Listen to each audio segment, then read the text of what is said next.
I mean the kind of music men hum or whistle when they feel on top of the world.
I mean the kind of music men hum or whistle when they feel on top of the world.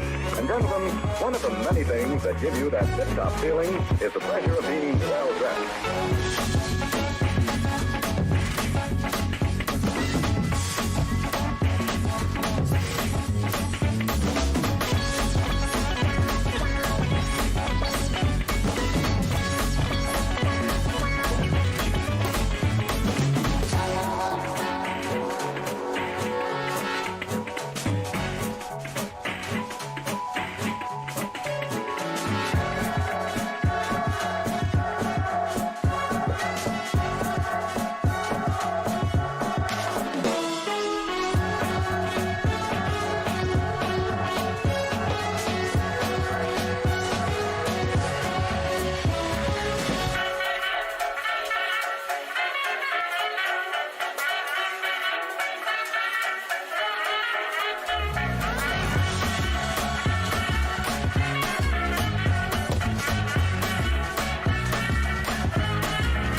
Hey everybody, welcome on back.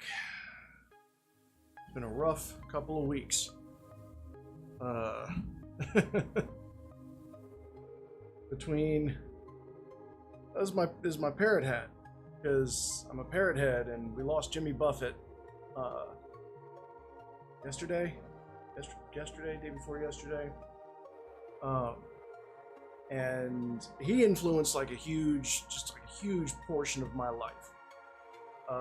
So I figured the two possible ways that I could sort of commemorate and celebrate his life and his work and his accomplishments were either get completely shit-faced on margaritas, which is still not out of the question, I just don't have any margarita fixings, or wear my parrot head hat and my Hawaiian shirt, my Bermuda shirt or whatever, because that was his style. He described his musical career as a 30-year, when I last saw him, it was 30 years, probably 40-year summer job. He went to work barefoot, sang about the life that he loved, and just all the cool shit around him. And so, you know, it was something that he provided an escape for people through his music that took them on vacation just by virtue of listening to the music. Took them on vacation for like 3.5 minutes. So yeah, it's a parrot. It's just absurdly tall. Hey, ballet. Yeah, it's you know, what's funny, what's really kind of funny is I used to work at a Cheeseburger in Paradise, which was one of the 2 restaurants that he owned. He owned Margaritaville and he owned Cheeseburger in Paradise. And there was a Cheeseburger in Paradise here in town, and I was one of the original employees at that restaurant. That was the restaurant where I learned I was absolutely the worst server in the world. I was told that to my face. Worst server in the world by someone who I knew. Worst server in the world. So I was like, okay, this job is not for me. Thank you. Yes, I'm somewhat fond of that hat. There have been so many times I've thought about throwing it away and I just couldn't, because it's my parrot hat. But one of the things that I learned in the training, you had to learn a lot of Jimmy Buffett trivia.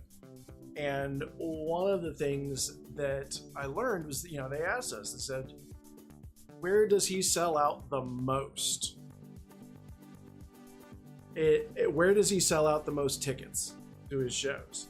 And people were saying things like Miami, Texas, California. You know, they're looking at the tropical states and they're like, no, it's in states like New York, Minnesota, the northern states where they're colder, they're furthest away from what he sings about. And those are the people who go to his shows because it's a vacation. His shows were phenomenal. I got to go to 3 of his concerts. 2 of them were in the summer school tour.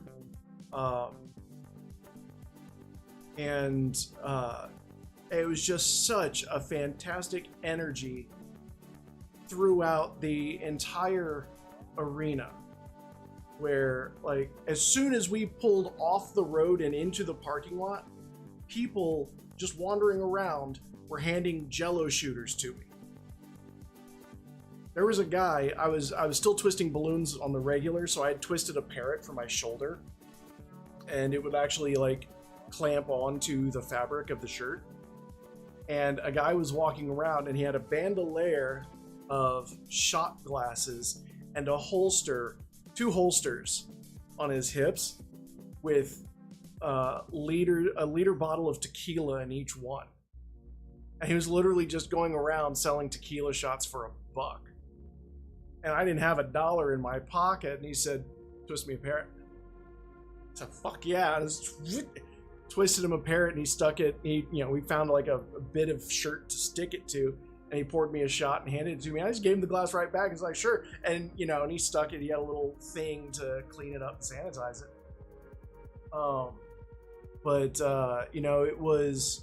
It was such an experience to go there and see all these different types of people, all walks of life, people from all over, different socioeconomic strata, different occupations, all of them united over the fact that they were searching for their lost shaker of salt. And it was so much fun. It was such an electric experience, just being around all these crazy people. And it was so much fun. And, ow.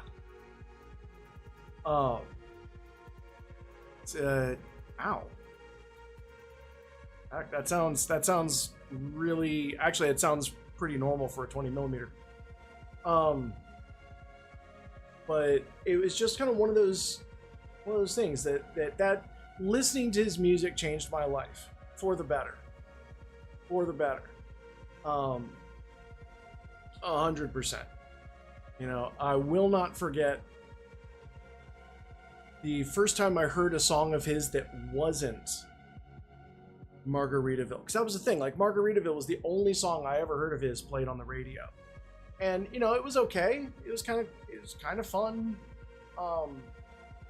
But it wasn't what sold me on Jimmy Buffett. But then I remember getting to Universal Studios, Florida, in Orlando. It was a family vacation, and we were on one of those people movers, and we were going to eat at the Margaritaville restaurant. And I heard One Particular Harbor playing from the speakers. Like I could see the restaurant, I could hear the music they were playing. They were playing the song One Particular Harbor. That sold me. Just the beauty and the artistry and the depiction of, you know, where he wants to go and where he wants to go back to in that song just completely changed how I looked at the world. And I became, hi mom.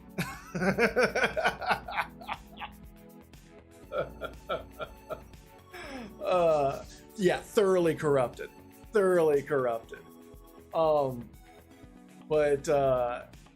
the whole concept of that escapism through music, and it's like, at worst, like the worst vices that he ever promoted in it was have a margarita and maybe smoke a joint.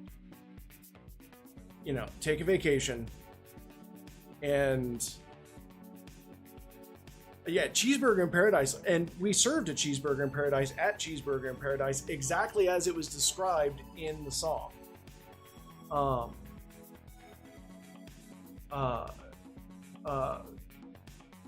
And it's such a different feel, because like Margaritaville is actually rather depressing.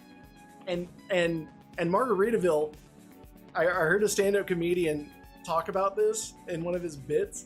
He's like, you know, the Margaritaville is the most depressing song in the world if you listen to it and think of it as he's actually referring to the restaurant.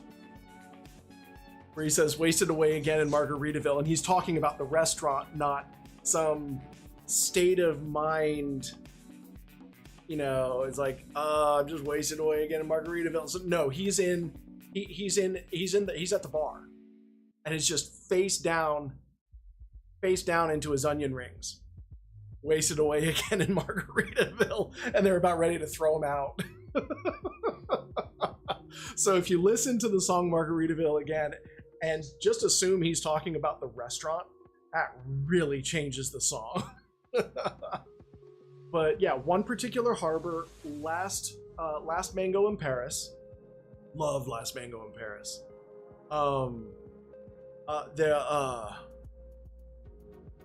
Come Monday wasn't bad, but Come Monday really felt like him singing about being a musician, which I just didn't, as a touring musician, which just wasn't, I didn't relate to it, but it was a beautiful song.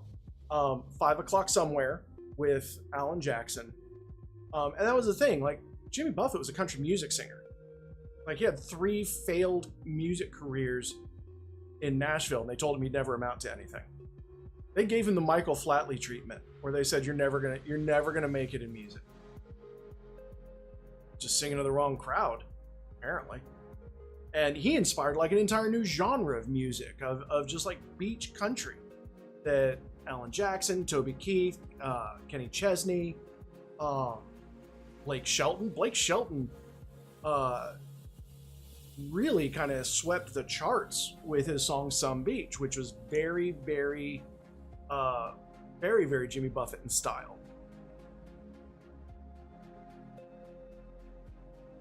Well, here's the thing, is that so many of his songs are just so danceable, so incredibly danceable. So I'll play them in almost anything that I'm doing the music for. And then there's also Boat Drinks. Boat Drinks was a really good one. He did another song with Alan Jackson, Boats to Build, which I fell in love with. I mean, I like Alan Jackson too.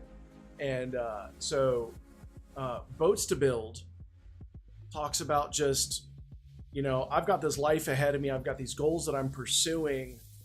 And, you know, it's a long haul, but, you know, I got work to do. I got boats to build. I got boards to bend. I got sails to set. I got planks to nail. You know, it's like I'm going to build me a boat with these two hands. She'll be a fair curve from a noble plan. From a noble plan.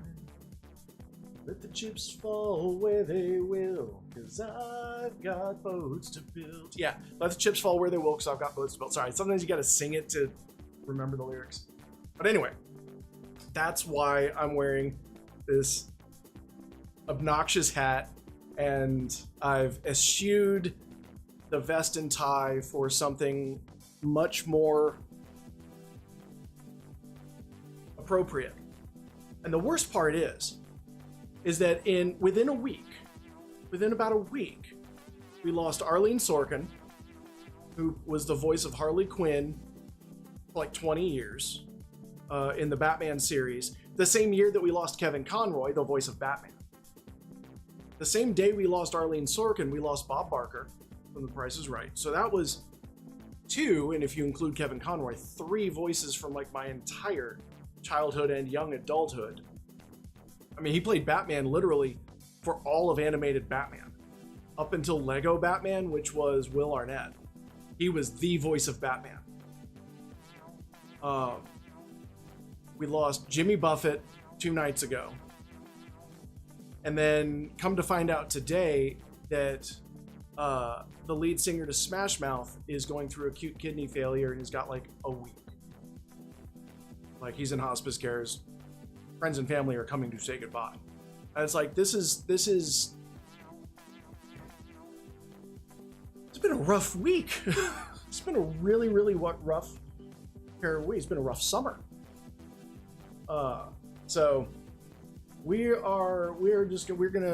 gonna celebrate all the good times that we had and the influences that they put upon us. And between now and then,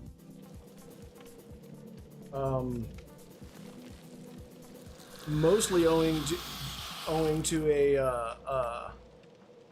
just how the scheduling has worked out. We're going to dive in with some more killer gameplay, bringing out the Xenomorph, recently released to Dead by Daylight. I've actually been really enjoying the somewhat stealthy Queen Alien. But here's the thing. I've seen where people are getting good use out of monitor and abuse, because when Xeno is in crawler mode, it's got a smaller terror radius, so it's harder to detect. But a little further than that, with monitor and abuse, while you're not in chase, your terror radius, your detection gets even smaller. So you can be right on top of people before they even realize you're coming, which might be worth it to give it a shot. But I've been having some really good luck with this one, and I think I will switch back over to the regular Xenomorph as soon as he arrives. He's gotta come in from the top. Now, I'm still going to go back to the promise of, if survivors want to play fetch with the Xeno dog, I'm more than happy to play along. But from here on out, there's going to be a lot more screaming, killing, violence, gore, and everything. So if that's not your thing, I highly recommend that this is where you dip out.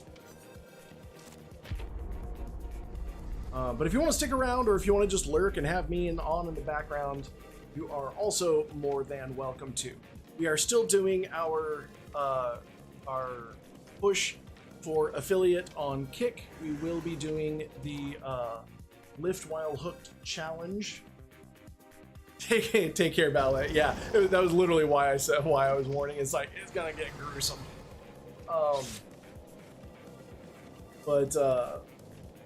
We're still doing the lift while hooked challenge on Kick once we hit 75 followers there. Once we get our 500 subscribers on YouTube and get our monetization there, we're going to start doing some giveaways that are going to be really fun, I think. And then on Trovo, when we hit our 20 followers there, we will be doing our random build challenge, where I will have no control over what I'm taking with me.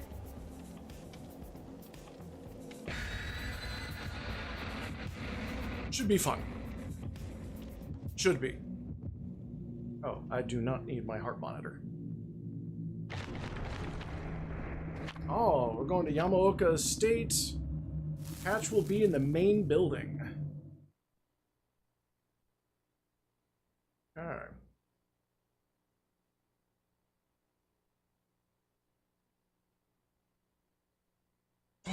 Here we go.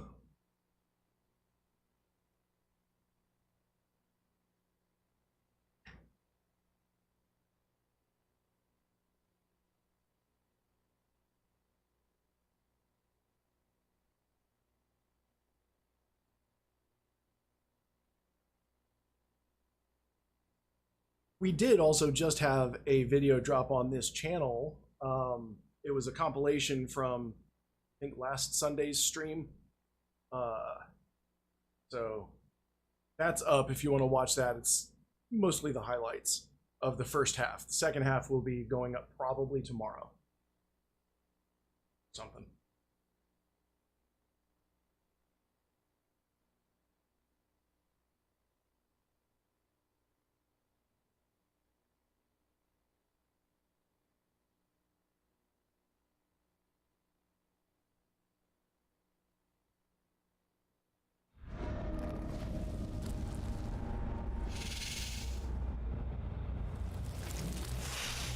Alrighty, and we've got no lethal pursuer.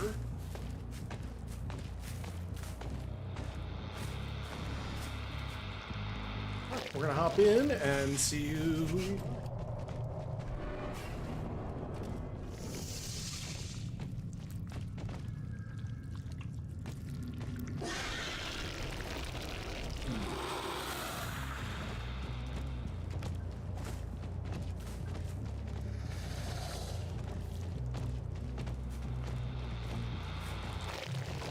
The tunnels.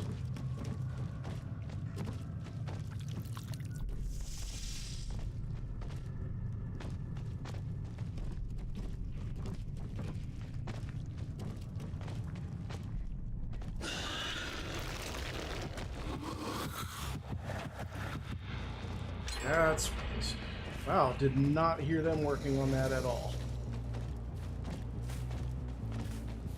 Like at all.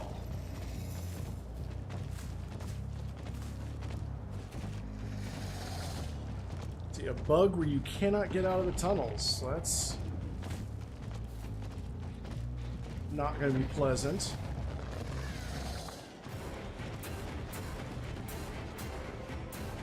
Interesting.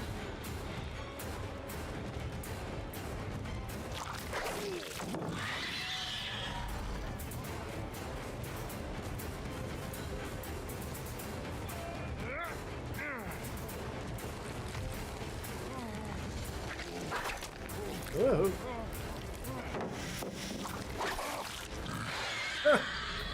He would have lived just fine if he had just gone like literally anywhere else.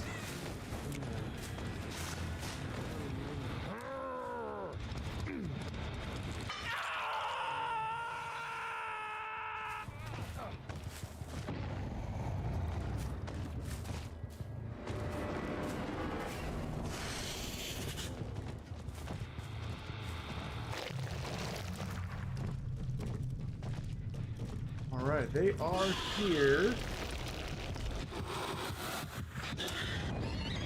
Yeah, see, apparently you can't break those anymore while they're dead.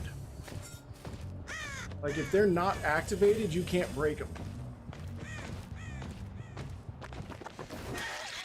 Hi!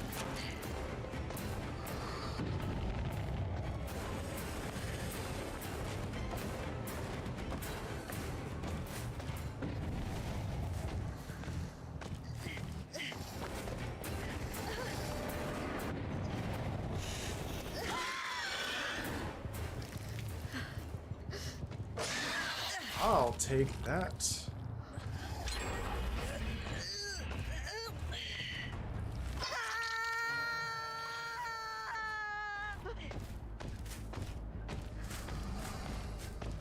There's a great big dead zone right here in the middle. Whoa!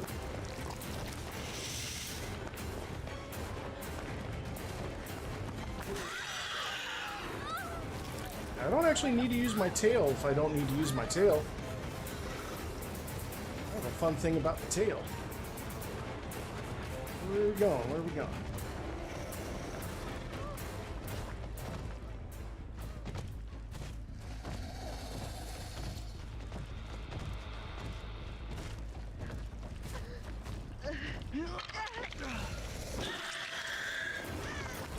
Oh, hey, Jane.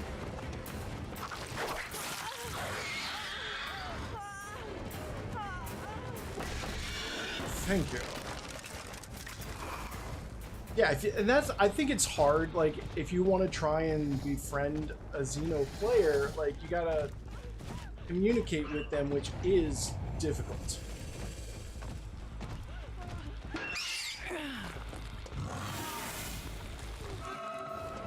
Okay.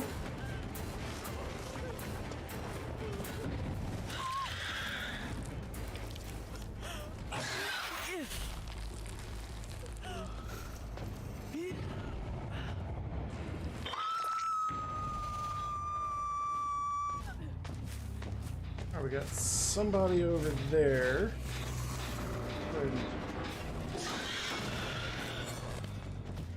Get a little bit of stuff. Oh, that did not do anything.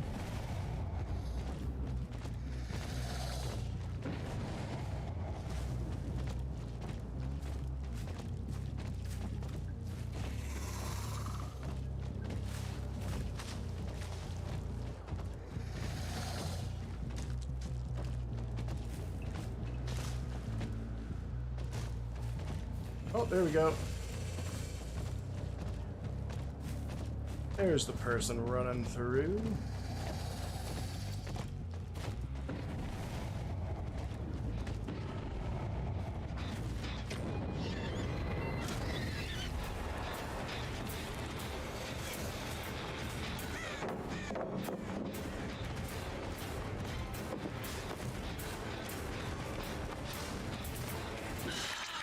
I personally probably would have gone back over the vault, but that's just me.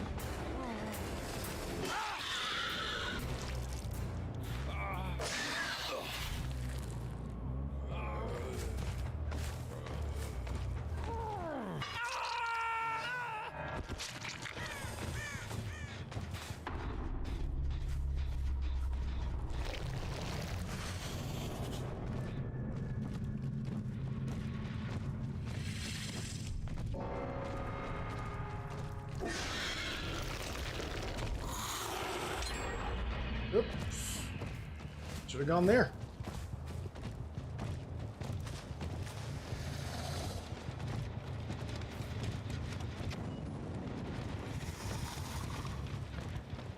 See, the trick, it seems, the trick to running away from Xenomorph is to make, oh, hi. It's to make good use of the turrets. Don't run away from the turrets, literally use the turrets.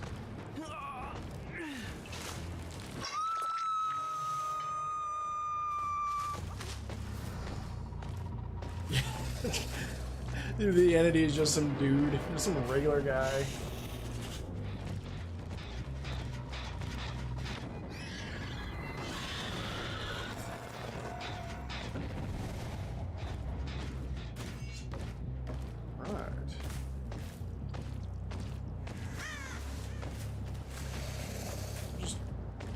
Over here doing stuff, huh? Well, let's kick this, get a little bit of aura reading.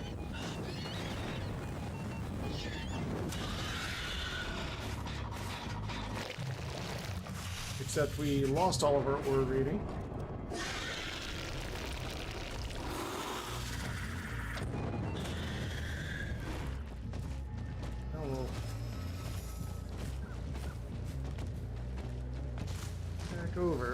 Someone's around here. Being a little snick.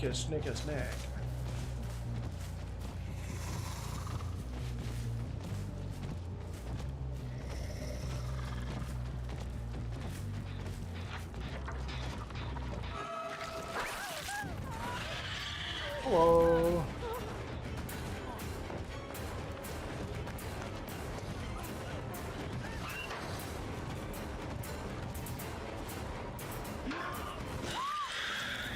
Yep. Nose.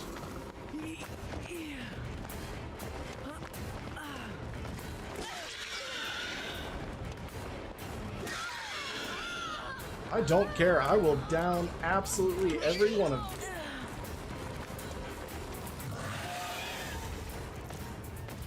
Because this is the game you want to play.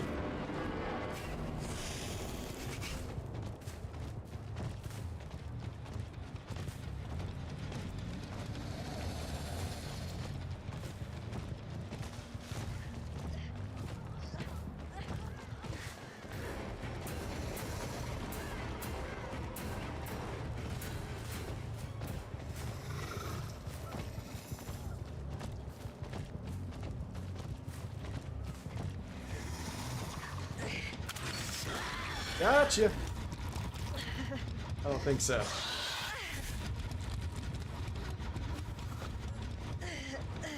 Let's see where's a good hook for you. It's probably about as good as any. Now we will see who is where.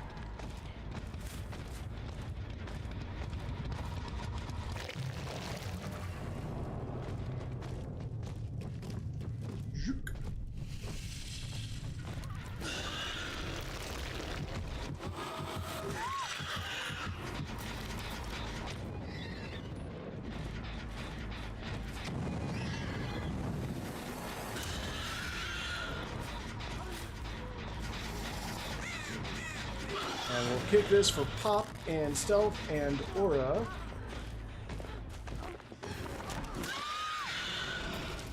And there we go.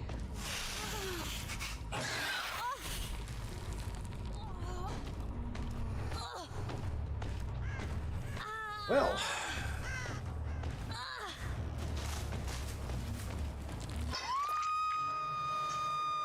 Oh, thank you, Clownin. Yeah, this is my Jimmy Buffett hat, in honor and celebration of him.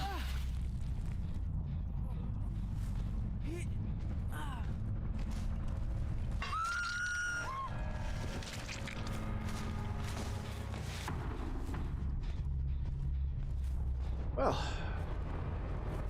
that's the end of that.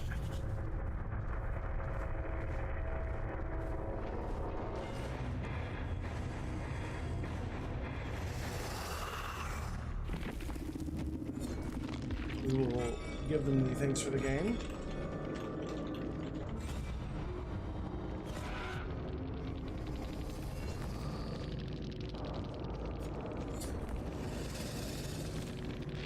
And we got our 14 generators. I think Xeno's got a lot of really good versatility. You can really play it as a stealth killer. You can play it as a small ranged killer. That's, it's highly mobile. I kind of want to do like an M1 based build, because the thing about the tail attack is that it can be taken away. So you can't really rely on that as much as, say, like Bubba's Chainsaw or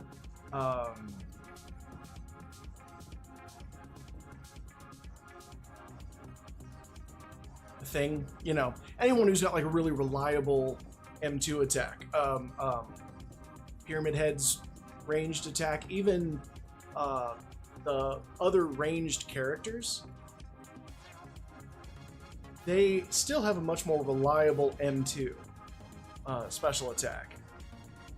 Alien's a 37-1. Yeah, he does so many things. I mean, he behaves like Dredge, and Sadako in the mobility, and Demogorgon. Deathslinger, really closer to Deathslinger than Huntress or Trickster, in that it's a very limited range, and it's like one hit and then you've got to reload, or one shot and then you've got to reload. It's got a stealth capacity, actually very similar to Huntress, because Huntress has a very small terror radius. So if you make your terror radius smaller, people don't realize how close you're getting, because they can almost always hear her lullaby. So they're conditioned to that. If you hear the lullaby but you don't hear the terror radius, she's not close to you. Runner mode on Xenomorph is kind of the same way. And you add Monitor and Abuse to that, you shrink your terror radius down even further. You get down to something like a 16 meter terror radius, which is close to what Deathslinger has when he's using Monitor Abuse and the Aim Down Sight add-on to lower his terror radius when he's aiming down Redeemer. Let's see what we got to do. Nowhere to hide. Oh, I'm running that. Do that.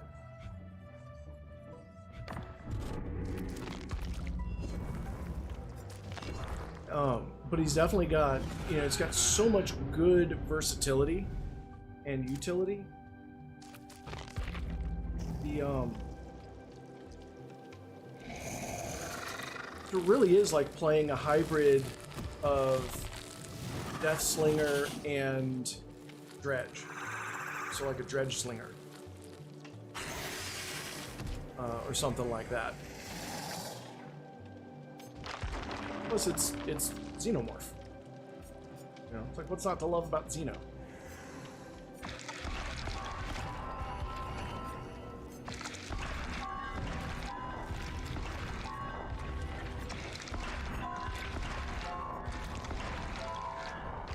I'm so used to clicking the button in the middle. He just doesn't have it.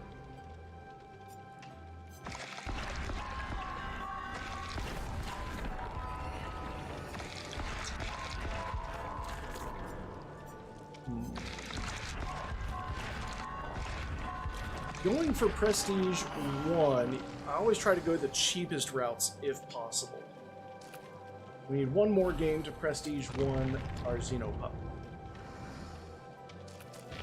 So this game should Prestige 1 our Doggo.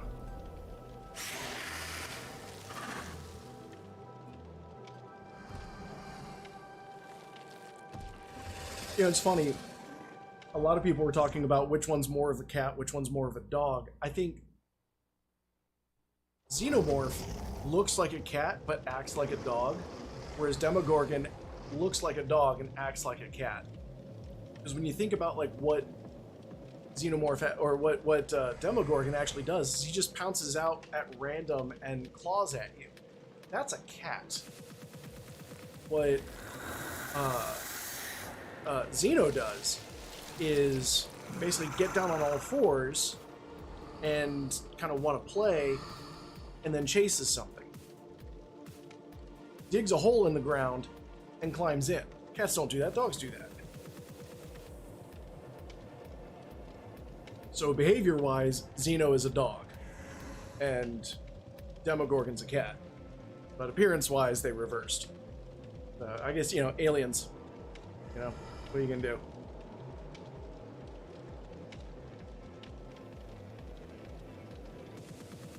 We do have a ukulele duck and a Twilight Spark. I feel like I've gone against these survivors. The names sound familiar.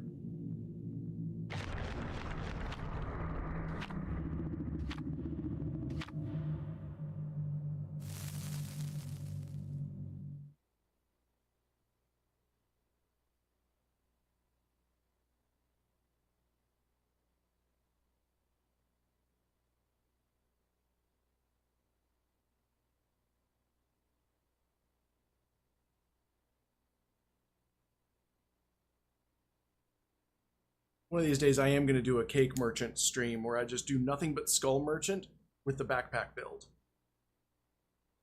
And like never use my drones.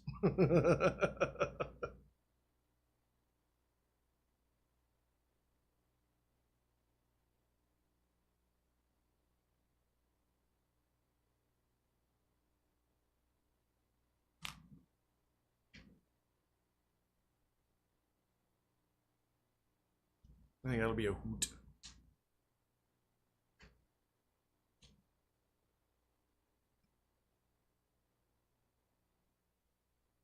Have I gotten Jolt yet on Xeno? I remember that was something I wanted to do. I wanted to get Jolt. Kyrie of Crows.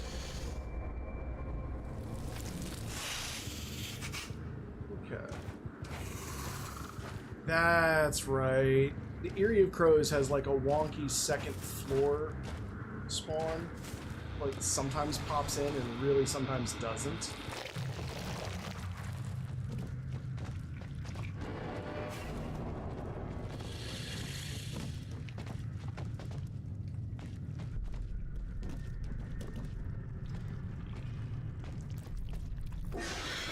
Hello.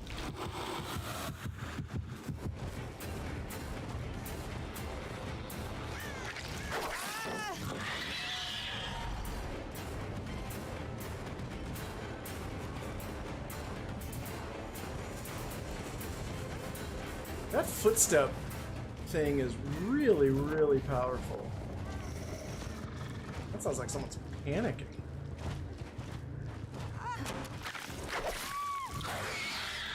That was panic. They weren't even looking behind them.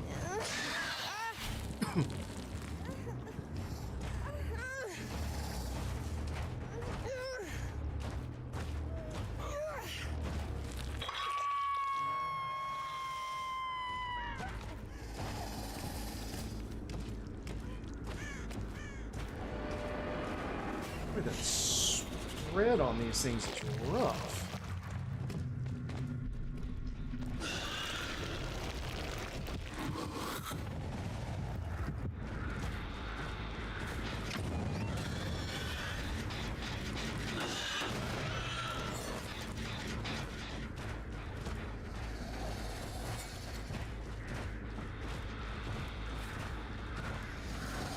Someone was here.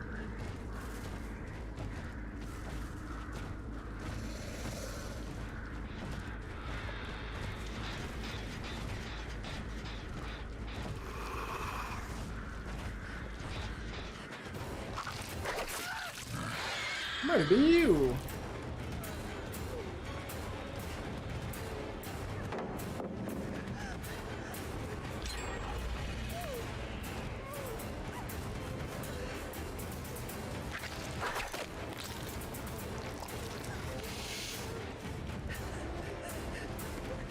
Fake, but that's gonna cost you.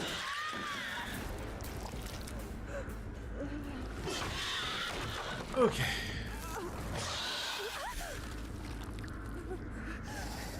We're down one, but we've got... Okay, we're playing this game.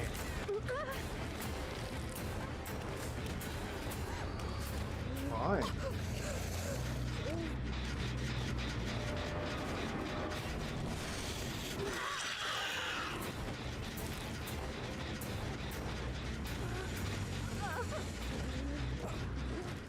I'm happy to leave someone on the ground to bleed.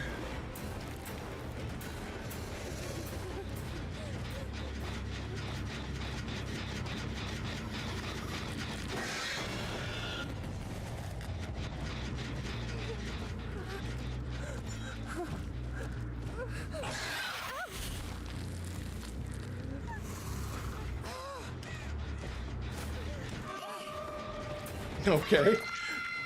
That was something, but thank you for making yourself a very delicious looking target.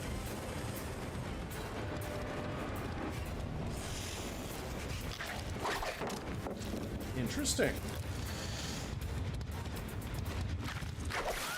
Okay.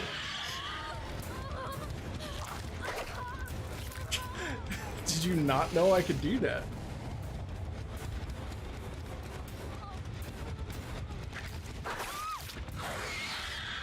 People make strange choices in this game.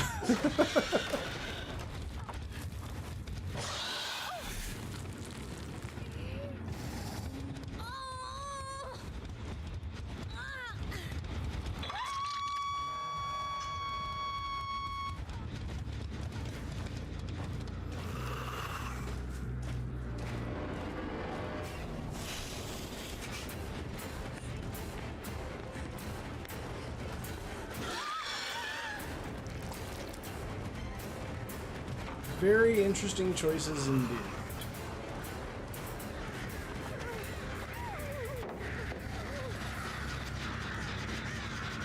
We'll pop this and get a bit of stealth and aura reading.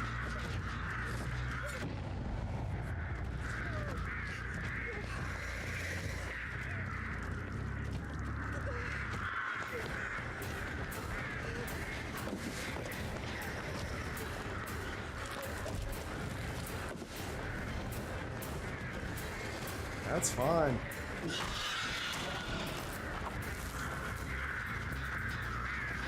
There's a boon up because I'm not seeing scratch marks.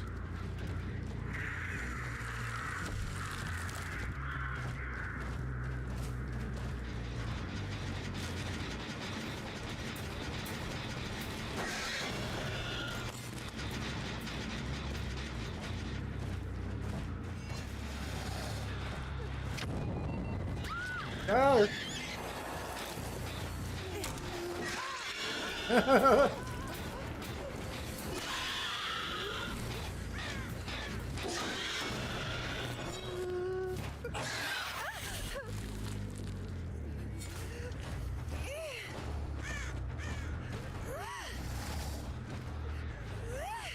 There's not a hook near. Oh, yeah, there is. Just gotta look up. Gamers do not look up.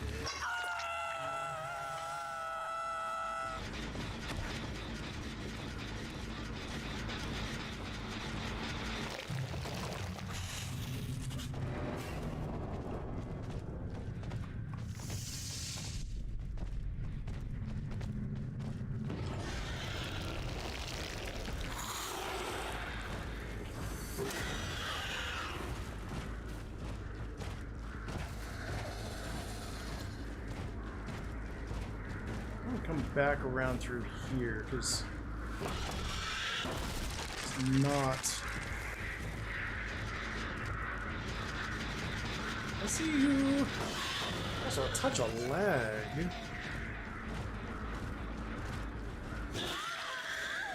Oh, this is the one that makes all the questionable choices.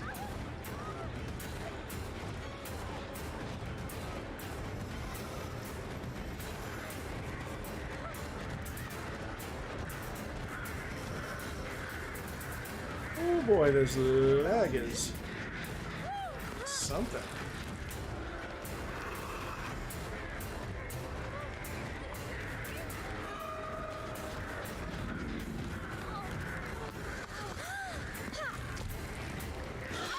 Gotcha.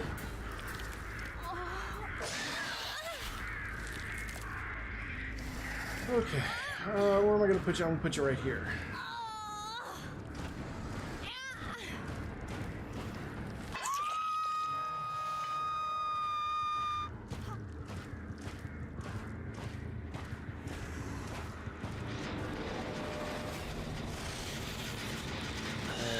Pop. And we chase.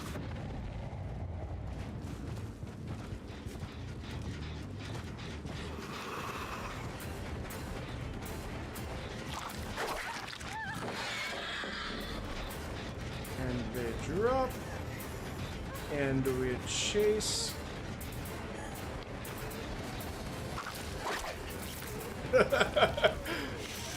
Oh, she saw her life flash before her eyes when that tail came right at her.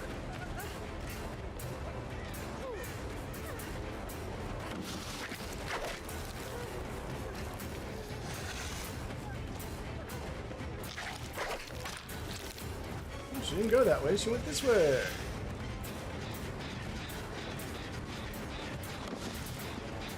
That's totally fine. Oh, we're holding W now.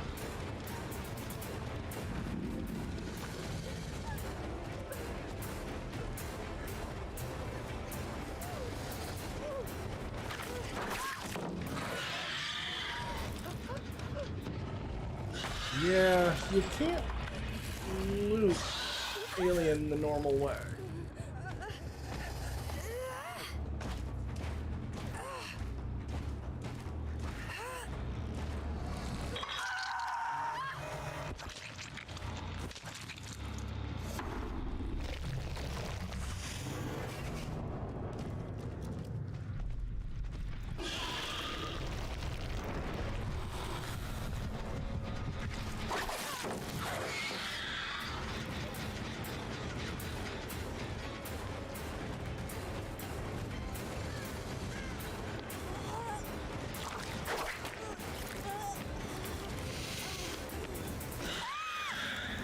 There we go. So that's the thing. Don't feel the need that you got to use tail whip just because you are in runner mode, crawler mode. And them calling it runner mode in ETB really messed with people.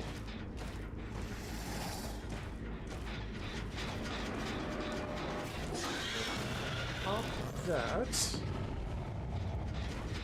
Okay, we're just.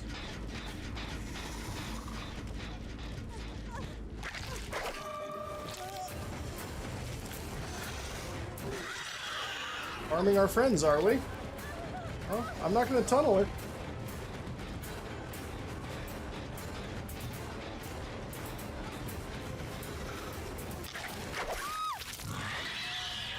Poor girl. I'm afraid the strain was more than she could bear.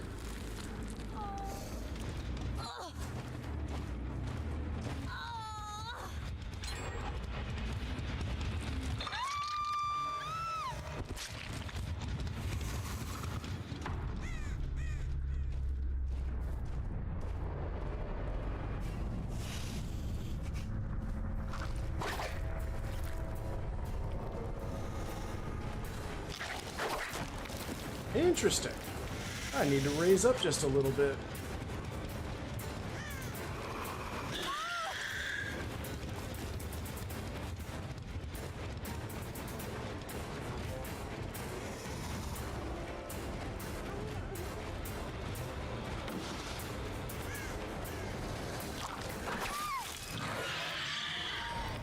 Can't rely on the same old tricks.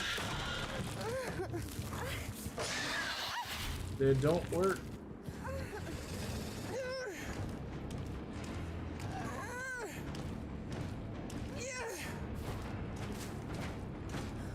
Really got to set up the turrets.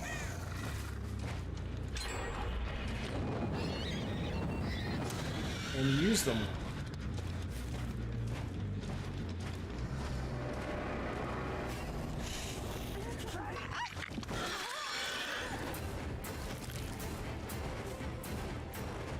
Use them to loot, because, like, they're not going to hurt me. They're not going to hurt me. They're just barely going to slow me down if I'm not running through them. Now, if you keep me running through several of them, that'll slow me down. I either have to break them, or they will slow me down. Either way, it gets me out of the chase, or it's a little bit more likely to get me out of the chase. Cool.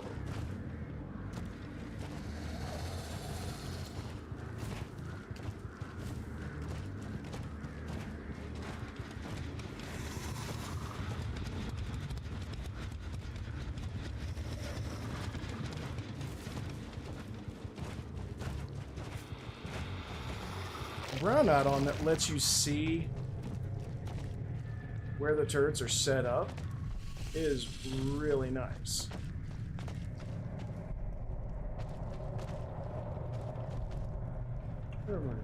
One there, one there.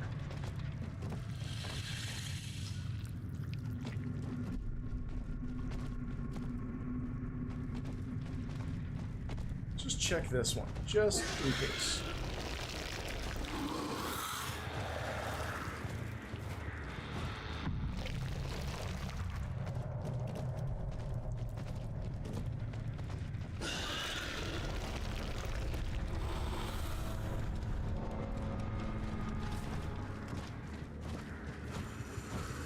There she is.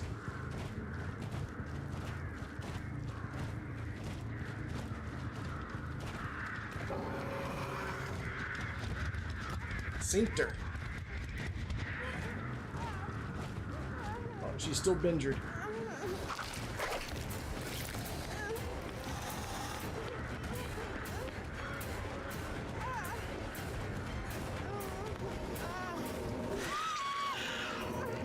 Oh, so close. So close.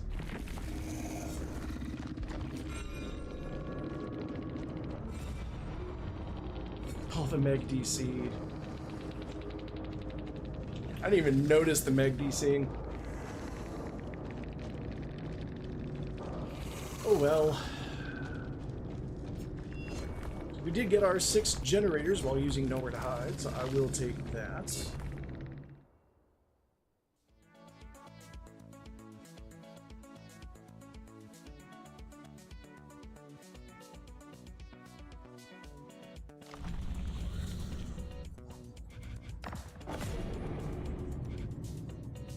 Look, 3 different survivors. Very doable. Let's see. That is the knight's backstory, and I do not care. Prestige 1. Fabulous. Hey, Graves.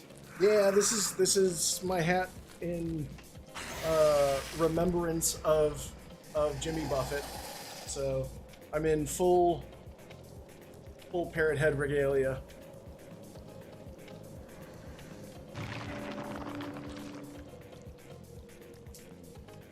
Did I ever get Jolt? I've not yet gotten Jolt. I'd say that's distressing, but actually that was distressing. Okay, Hex 3rd Seal. Might I have a crumb of Jolt, please? Oh, just gonna give me purples of everything? Okay. What is the deal?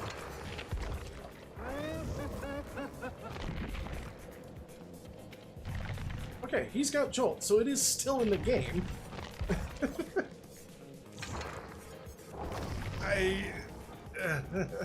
I'm confused. I'm very confused.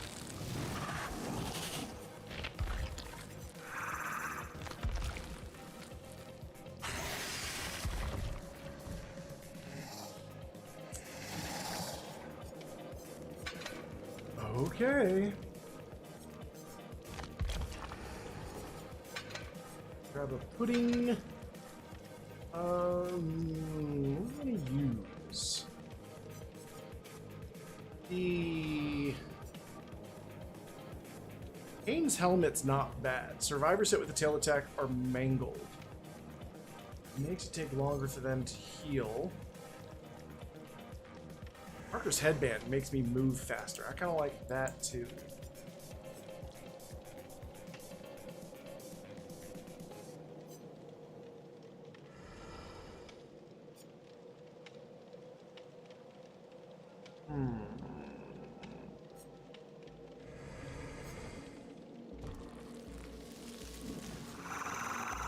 I'm a big fan of the crew headset, increasing the detection of footsteps by 6 meters. I do like that one. But I think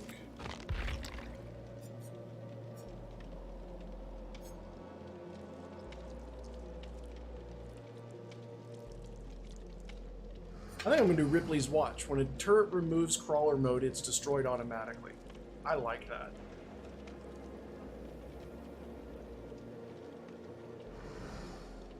I like that. And was there another one that did hindered?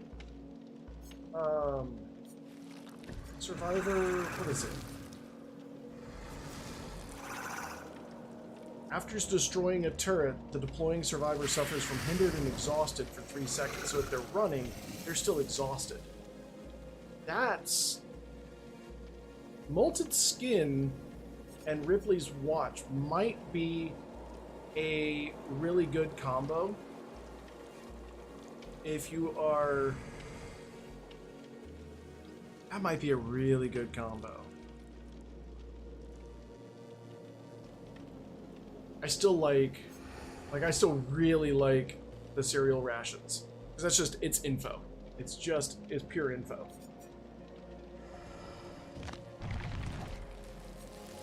Alright, once more into the breach. Hook 3 different survivors. We can do that. Off.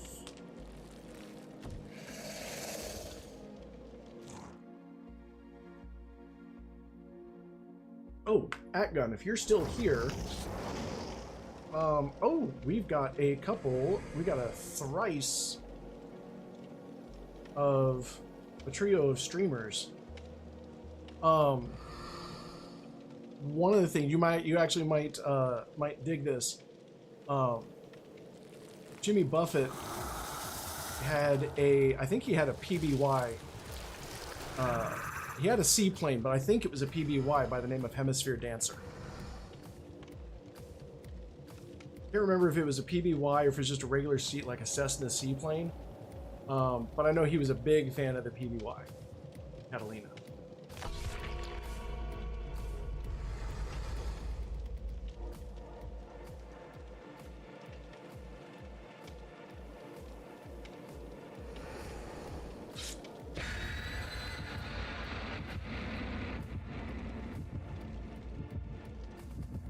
Yeah, I saw that they were starting to make it come. I saw something about that. I think I saw that you had sent it to me. I can't remember if I watched it.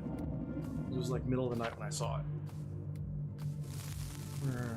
Let's see where we're going.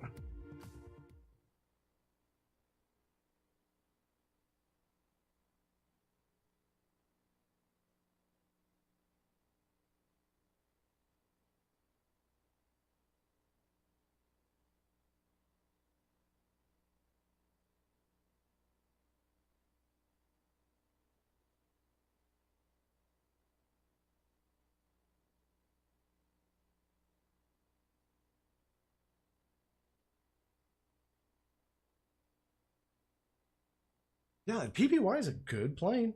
Like,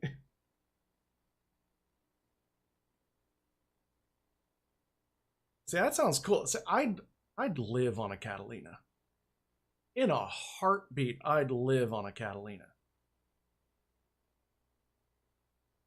You know, give it some insulation against like the heat and the cold.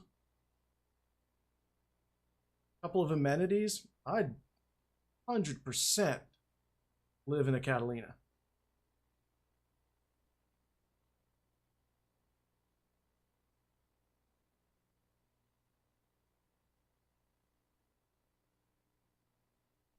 I would probably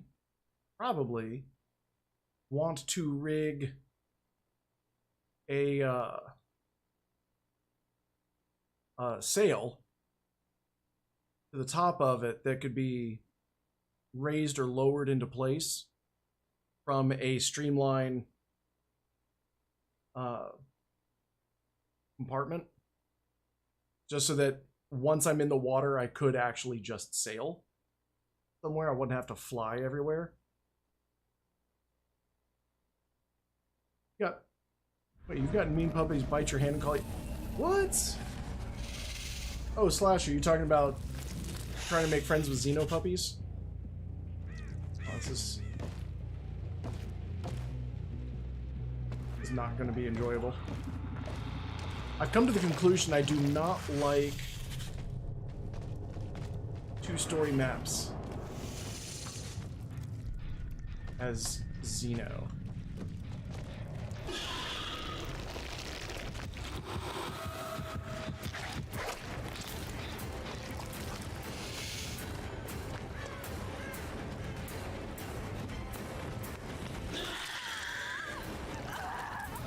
She sounded really upset that I hit her.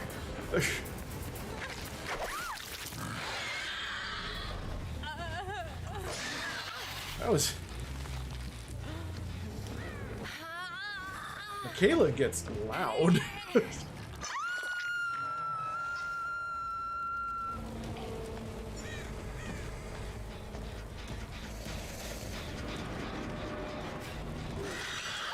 Oh. Let's take this for a wee bit of stealth or reading and regression.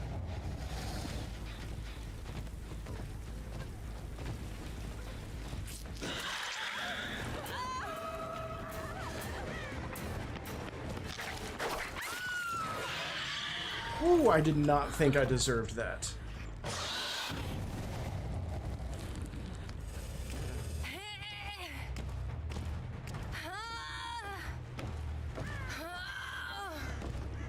I did not think I deserved that hit at all. I was like straight to the noggin.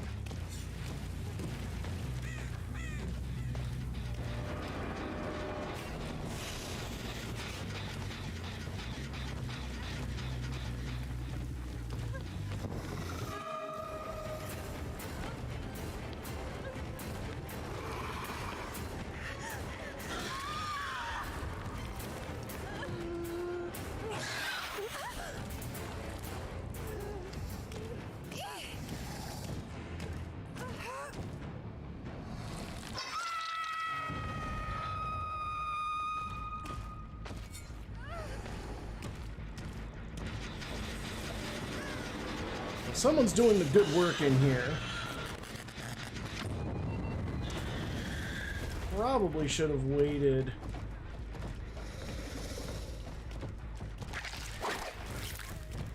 Just like right there.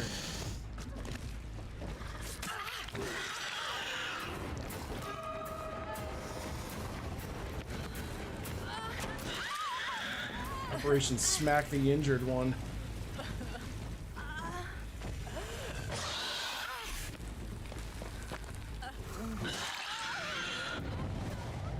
Oh, you got there way too slow.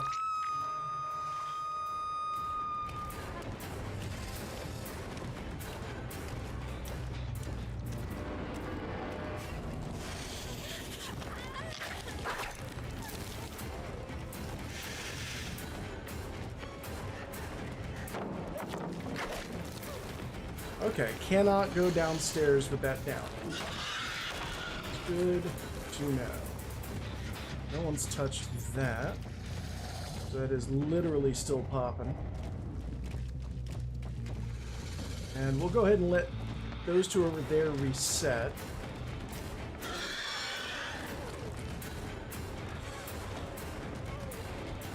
I will chase Claudette over here while she holds W.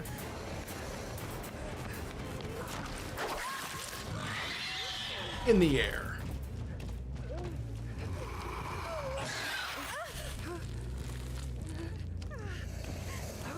Oh, this poor girl.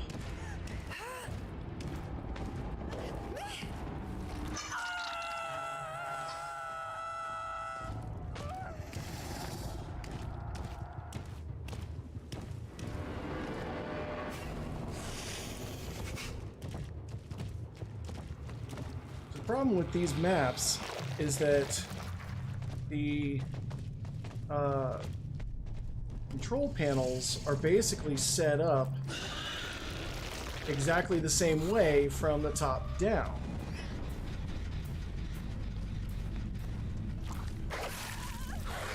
But they are not.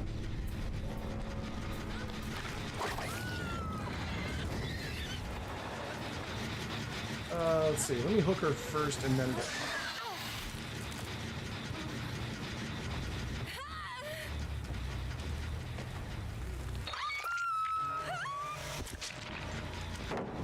Okay, that is gone.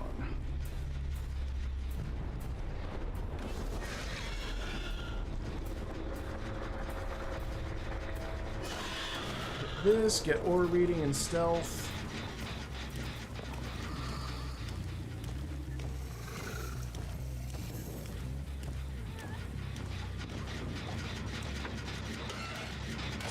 Come here.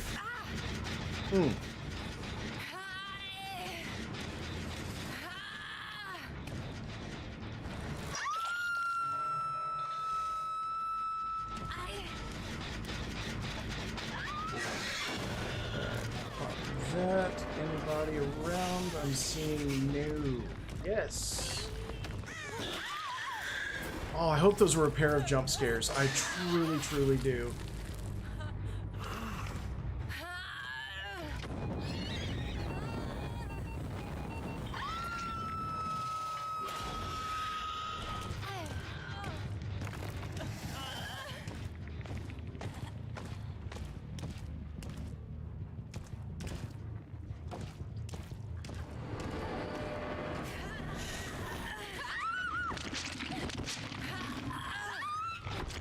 That's what was going off.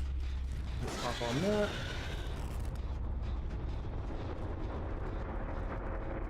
So that went way better than I expected.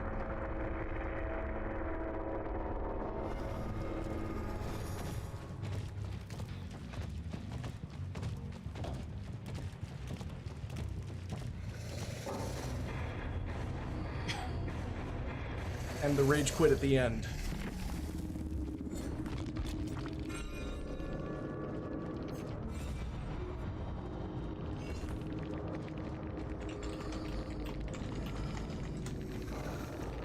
Well, I suppose when you're Prestige 100, you don't need the blood points. Well, again, thanks for the game. We did get our hook 3 survivors in a challenge.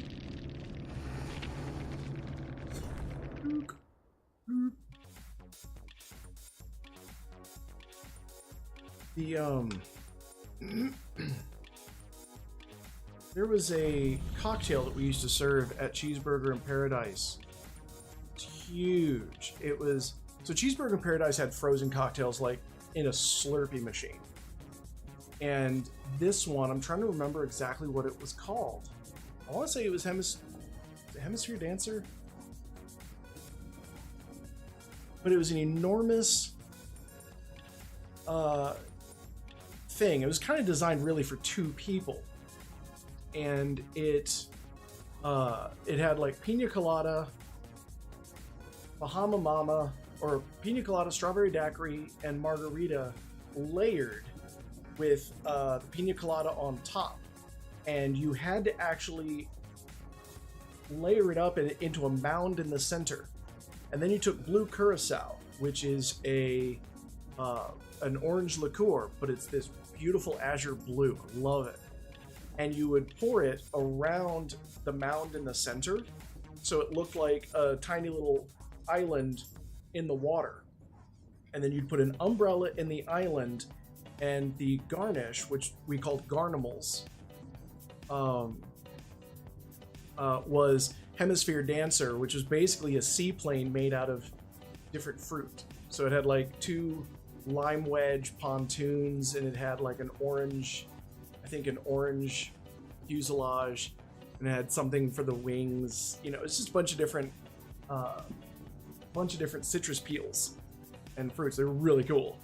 And I want to say it even had a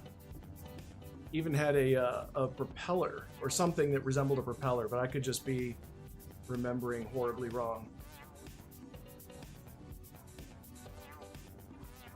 But it was basically 3 cocktails. It was 3 cocktails, like all in one big. It was 3 drinks. And they're like, yeah, you're gonna want to either share this with a friend or drive home with a friend. Let's see, 3 Chaser Emblems. That's 3 games. Knock down 15 survivors. We can knock down 15 survivors. Or 1 survivor 15 times if they get knocked down and then get up again. You're never going to keep them down.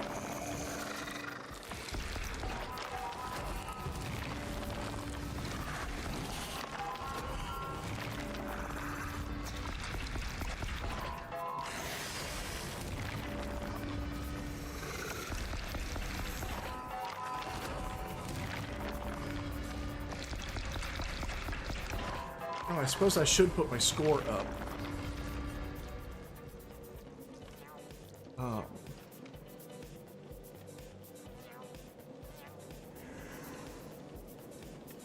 I don't know. Should we consider a rage quit on hook at the end of the game a disconnect?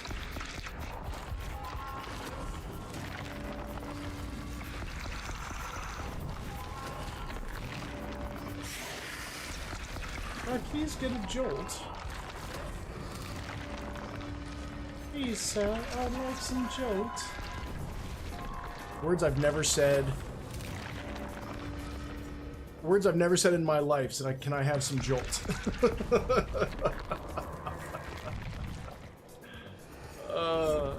At no point in my life would I ever want jolt.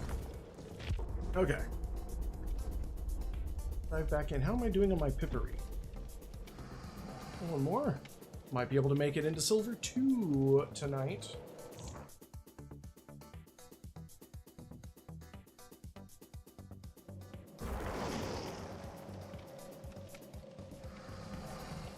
Sonic mid-doctor.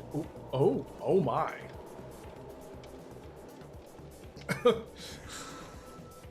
I thought they were a pirate going like, "Arr, Sonic me, doctor." And it's like, no, it's Sonic me, comma, doctor. Lewd. What do I want to do? Yes? Sacrifice? I don't know.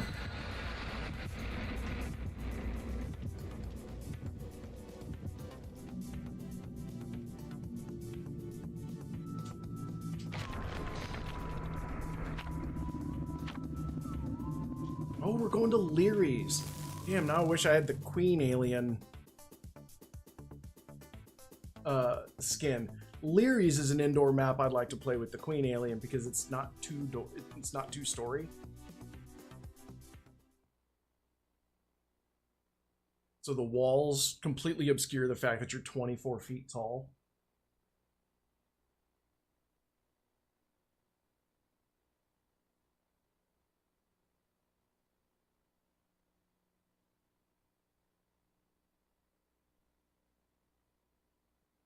As fiber sacrifice, the hook is destroyed. This does not apply to basement hooks, which cannot be destroyed.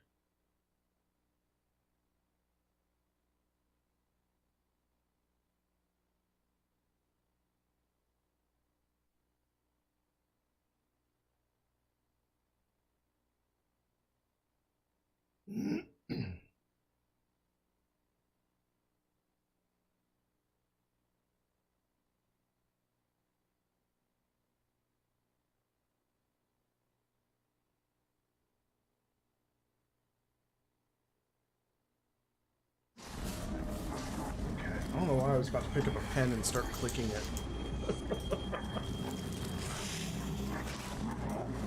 Okay, let's see.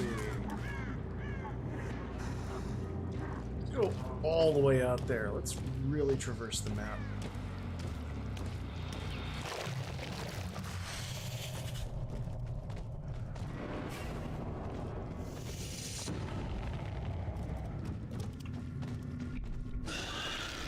Yup. Oh.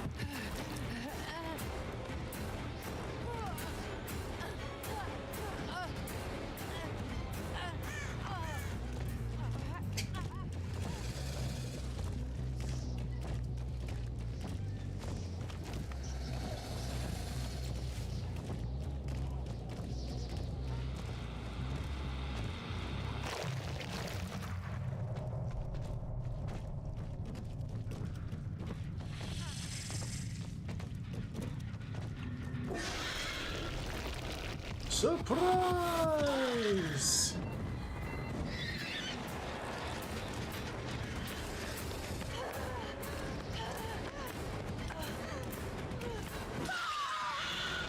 Bet you didn't expect that.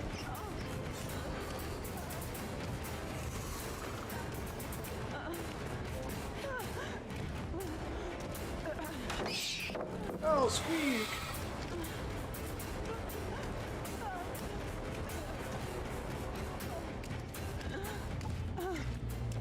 I feel like the Xenomorph is played by the same voice actor as Fang Min.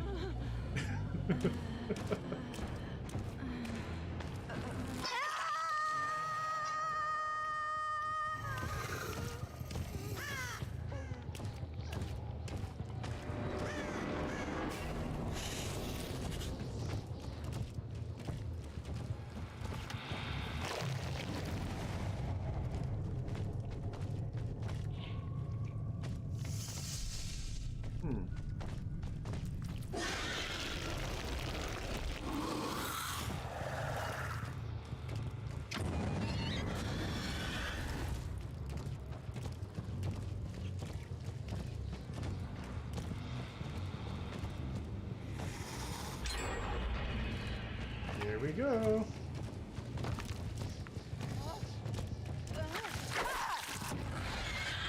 Sorry, you get one.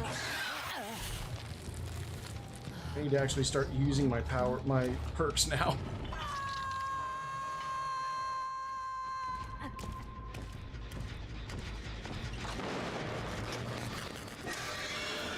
What? Oh, there's that thunk. Right, there's like an invisible thing here.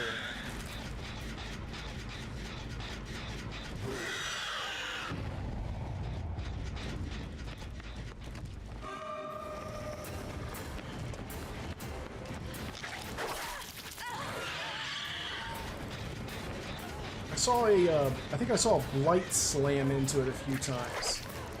Oh!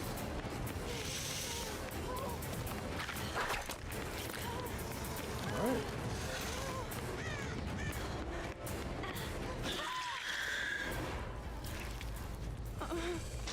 I just need to knock you down. Doesn't have to be with my butt.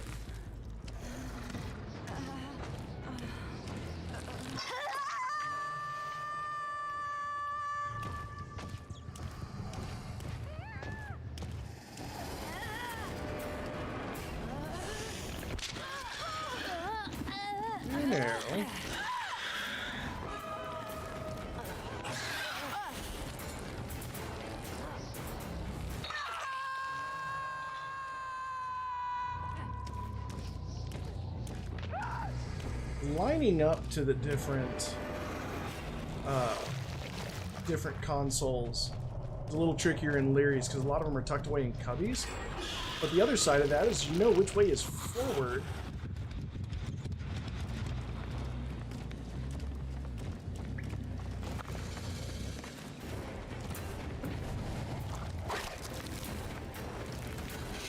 There's a bomb on that.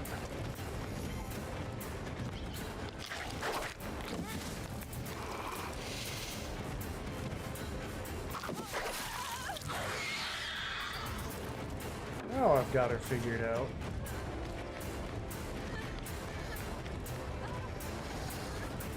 The chemical bomb, I think, is a little too obvious. I gotta say, I think it's a little too obvious. I think it needs to be a bit smaller, kinda like Blast Mine. I never notice that a generator's been blast mined. I think that's half the fun of it as killer. And I think if it wasn't like somebody just left their scuba equipment on the pallet, I think you'd get a lot more mileage out of chemical bomb.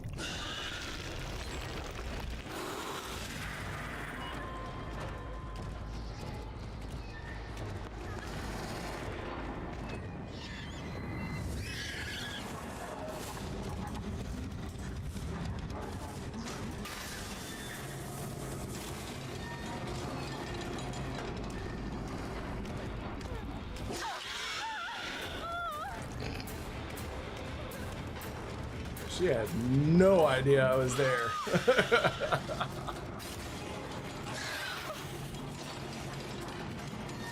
Yeah, well, what it is, Blast Mine is basically the flashbang grenade sitting on top of the generator. It's there. Just real hard to see. Because it's small and like you don't notice it, but it sits like, see that little black knob is? It sits in the little divot like right next to that.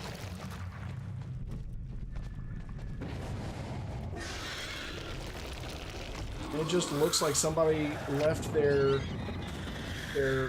flashbang just sitting on top of the doodah.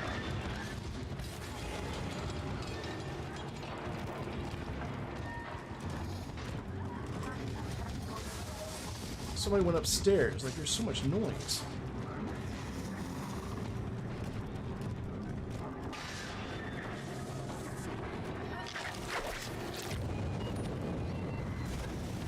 That's fine.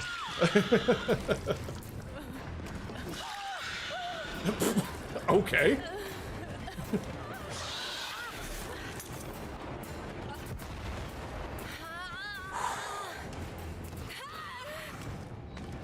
I'm glad I've got a suspicious mind. And hang out with a bunch of you people who play flashbang. I know when someone's trying to make a flashbang play. They keep trying to crawl up my ass.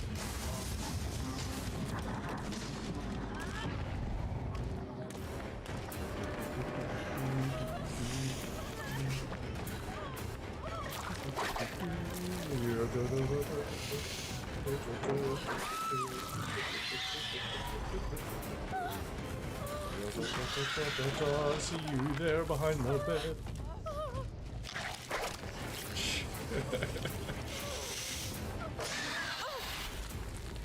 And now I'm going to ram my ovipositor down your throat, lay my eggs in your chest. But I'm not an alien.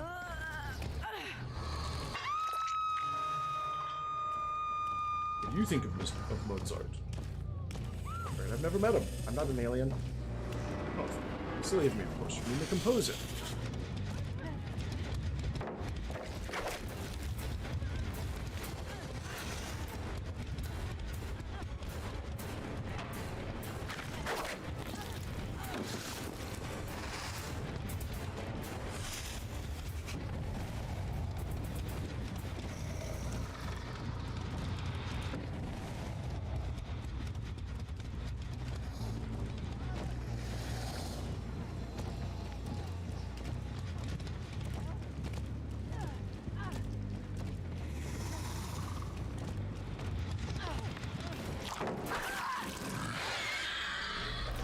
Yep.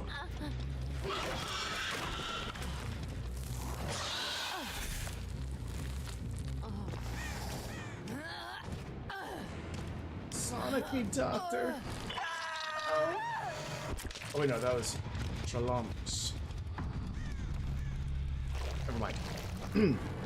Please ignore my macaroni with the chicken strips.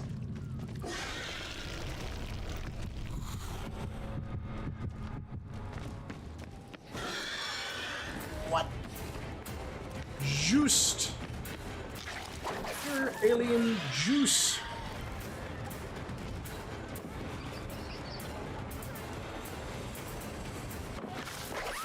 Concentrated acid for garnish.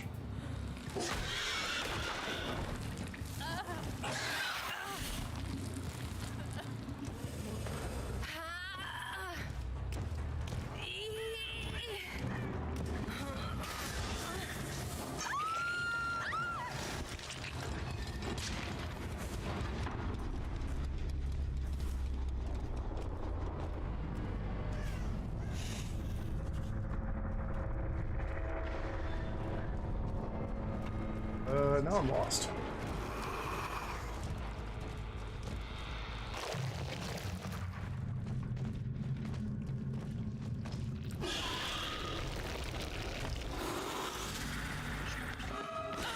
Hello.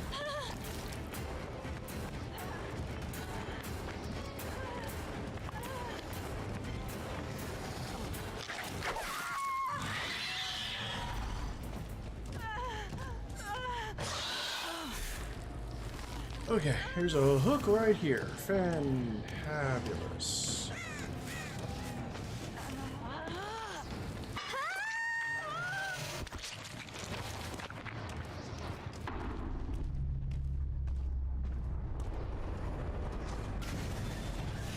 Now it's time for a hatch.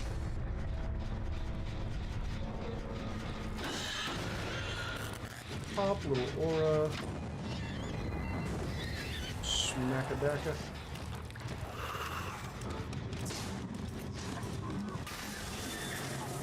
I got a feeling she's gonna find it.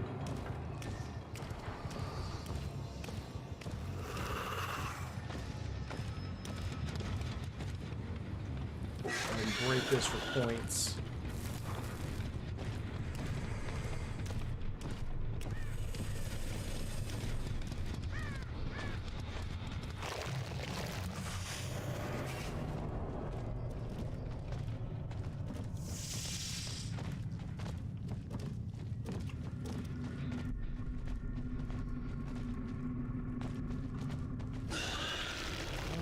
Yep, there she goes.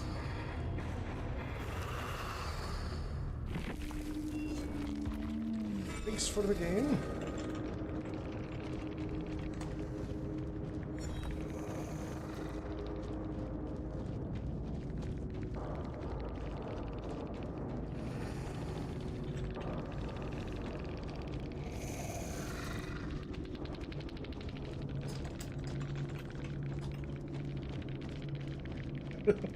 I try to be a good Xeno doggo.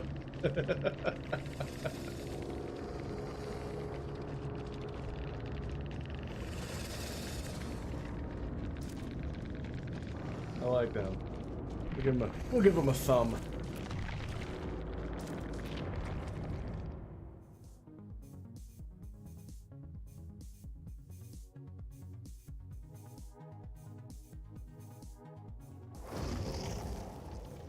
One of the hard parts, I think, of at least trying to run a like a fetch build as a survivor is that distraction requires that you sit in the terror radius of the killer. Xeno doesn't have much of a terror radius, so it's kind of difficult to actually get a rock to throw.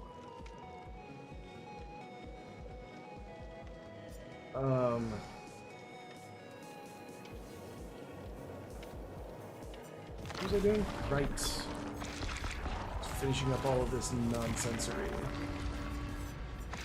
Definitely gonna get Jolt and a Bloody Party Streamer. Nice. There we go. Now we've got Jolt. Deerstalker.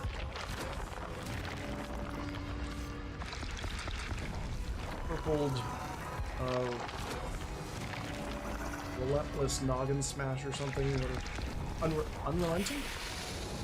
Oh, I don't even remember.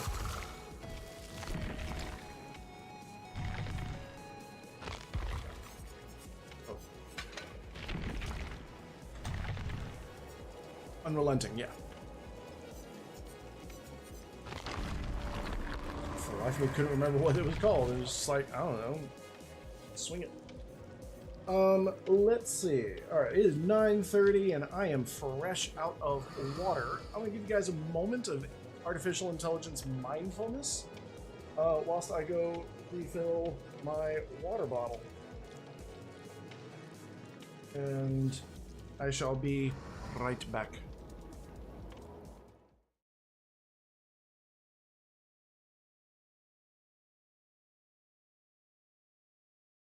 See.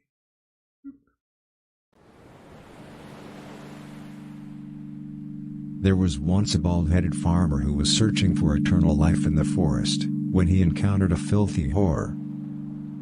"Dearest whore, wilt thou tell me where a bald-headed farmer like myself find eternal life?" he asked the whore. The whore thought long and hard, then she answered, "I do not know." The farmer groped the whore. Then he asked for her hand, and she said yes. 7 days later the farmer finally understood everything. Life itself is suffering if only we believe in ourselves. And then he died.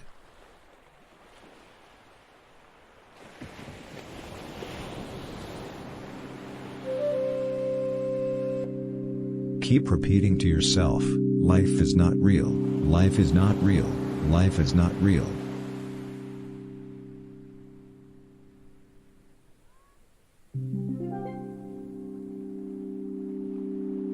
Thought doesn't understand reality.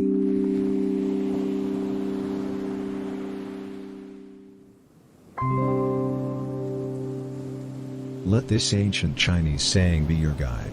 How can you know for sure that an employer is not a spy? A spy never cares.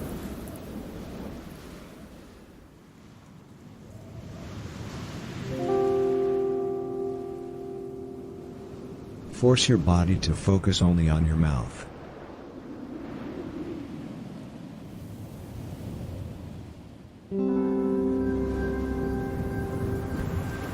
Chant this mantra to yourself. Bad karma is temporary. Bad karma is temporary.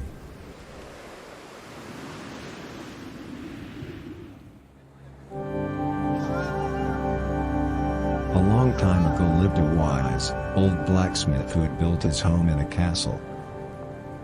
One day, a dragon slayer approached him, and said, "Pardon me, my good blacksmith, where can I find respect?" The blacksmith knew better than to talk to any dragon slayer and kept his mouth shut. "How come?" asked the dragon slayer. "I was not good," replied the blacksmith. The dragon slayer felt hurt and refused to be a cousin to the blacksmith, and later that fall he died under mysterious circumstances.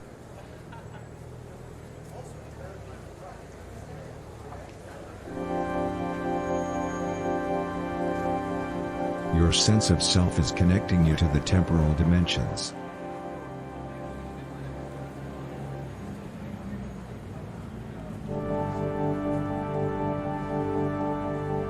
Notice how your fingers are starting to let go.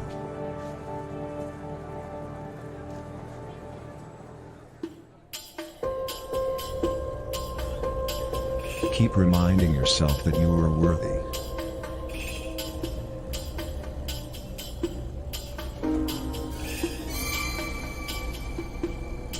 Keep your eyes shut.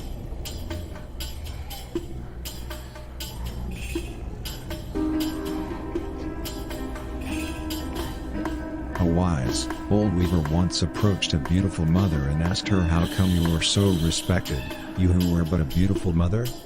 "Oh, the reason for that is that I always keep in mind that a beautiful mother is only a beautiful mother if the beautiful mother thinks herself to be a beautiful mother," replied the mother. The weaver had never before heard such truth put so plain, and took it to his heart and took it with him for the rest of his life, and a couple of years later, he never mentioned the incident to anyone.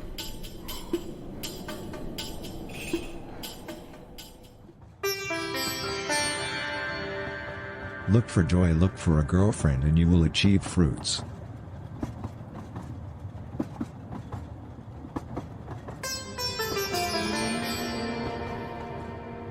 Awakening empowers us to lose erections.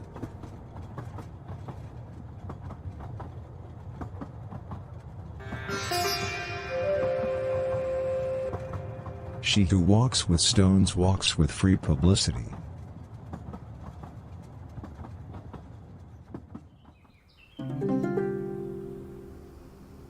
Free your deeply.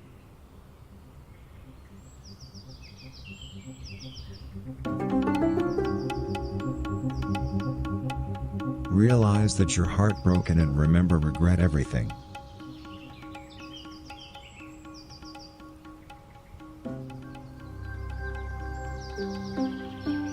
Pay attention to your cheeks connecting to your breath.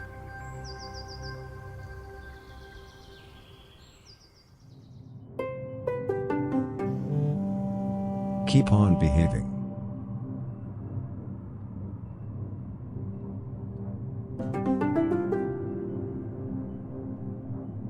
Keep breathing while thinking about how wait, celebrate and be humble, for in a week we self-isolate.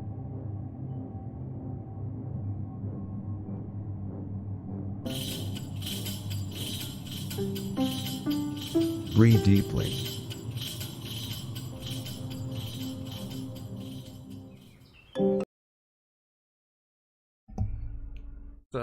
Sounds like I missed a good one.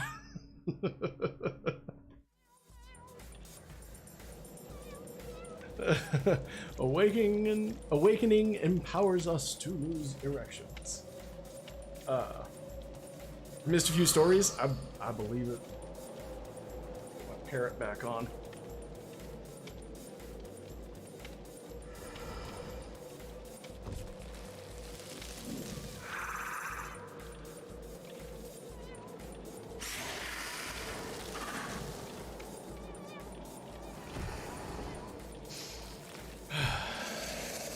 You know, I kind of swore that I would not do, switch this out.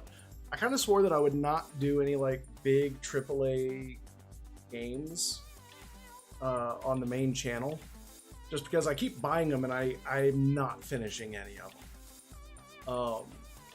Like I didn't finish Hogwarts Legacy. I mean, because I was playing it on here, like I just didn't go through it. I've got all of the like these big story-driven games, but honestly, I'm sorely tempted to try Starfield. Like it's a $70 game, which is why I'm kind of struggling to justify it. But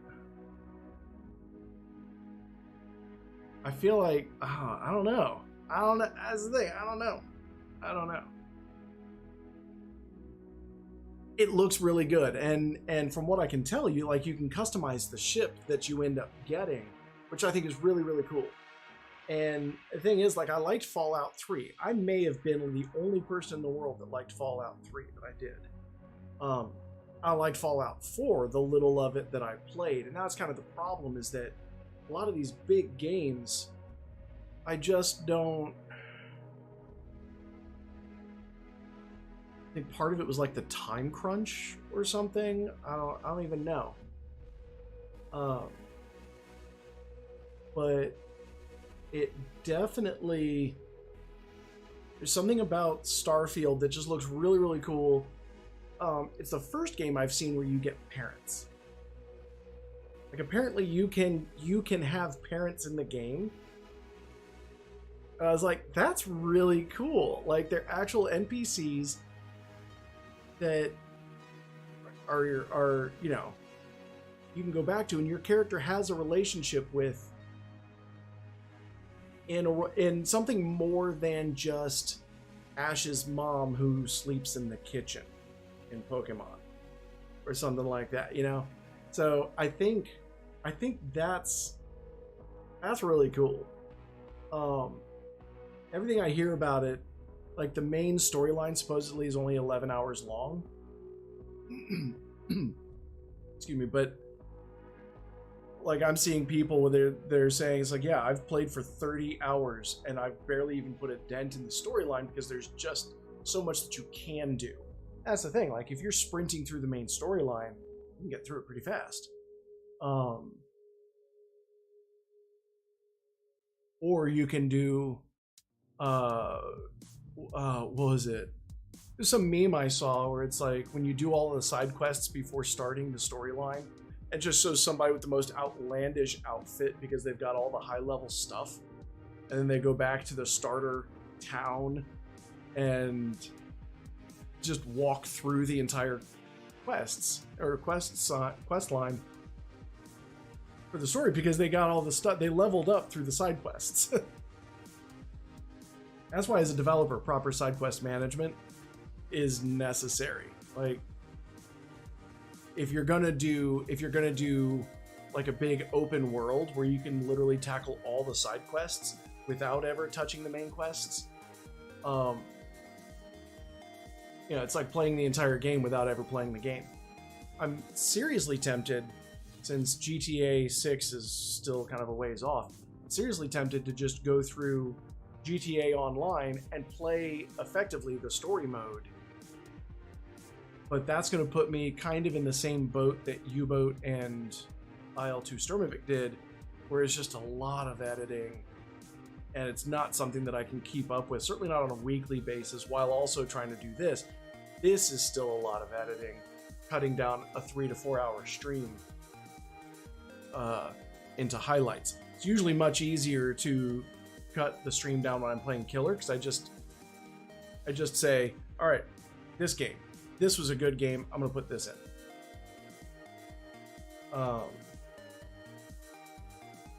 So it's, I don't know. It's a thing.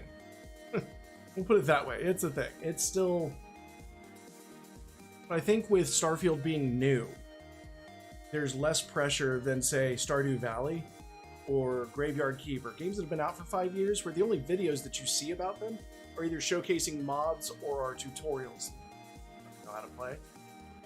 Like, I'm certainly not good. I'm not good enough at it to make a tutorial.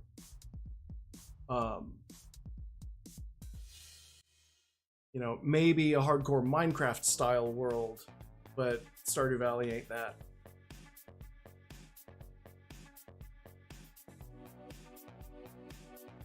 So, still really puzzled by what to do for the main channel. Really puzzled on what's going on with my hat. I have this weird thing where my hats always like slowly rotate around my head. I don't know if it's how my muscles move when I speak, but none of my hats ever sit if I put them straight on my head. None of them ever stay there. They all slowly start to rotate to one side. It's very disconcerting because it makes me think my head's weirdly shaped. But, alright, we're going to dive back in. Oh, we've been having really good luck with this build.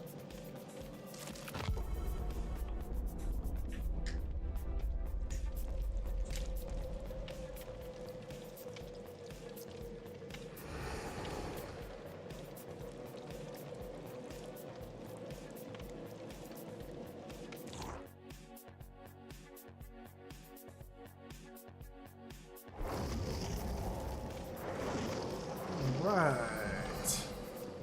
Ooh. Cheryl Mason over here being thick and moist. And we've got another streamer.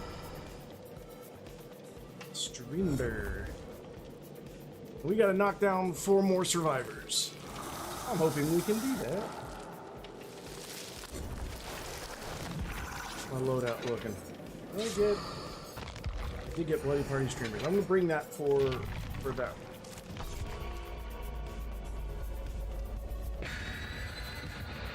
Yeah, Starfield looks gorgeous. Starfield does look gorgeous.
I think when hunting with Xenomorph, one of the things that I'm finding very difficult to keep track of is kind of who I hunt when I'm in the tunnels.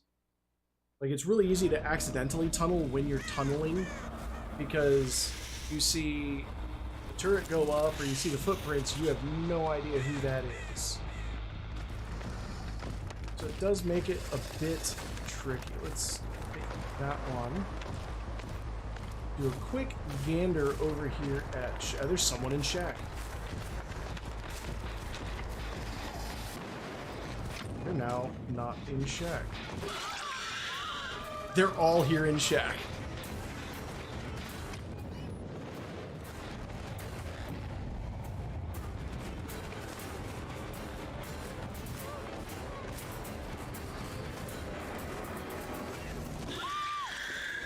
she a bit loud?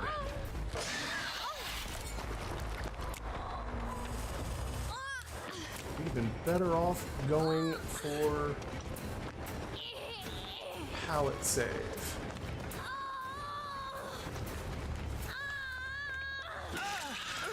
Why can I not put her on the hook? That was very, very strange.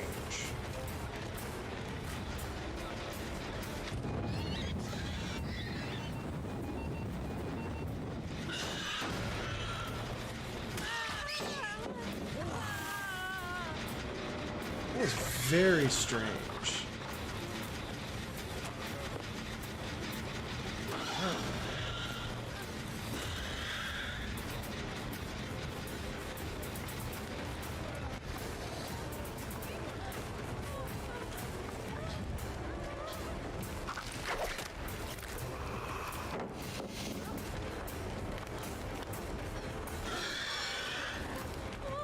Okay, cool. She's a runner. She's definitely got her runner mode engaged.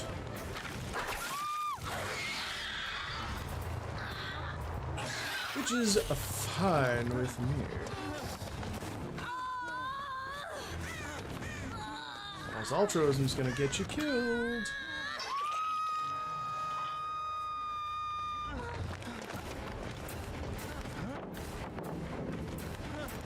There you go.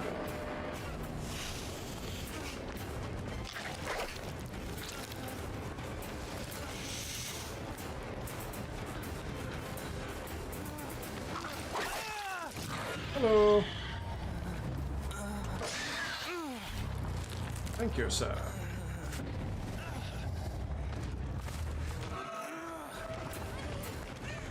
Alright, that is... Somebody's got breakdown. Hello, Bill. That's fine. I'll just sit here and watch you bleed out.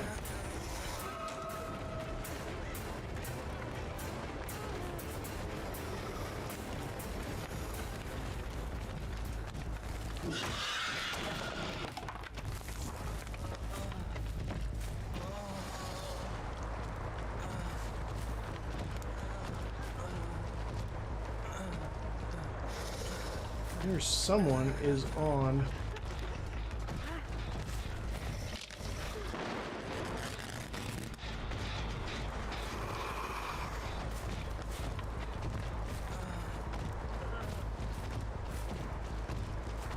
We got a couple people who are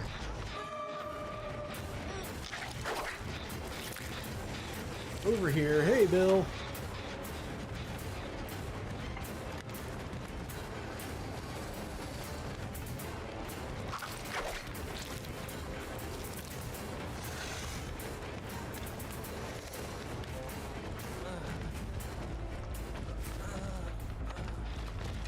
What are you pointing at, my friend?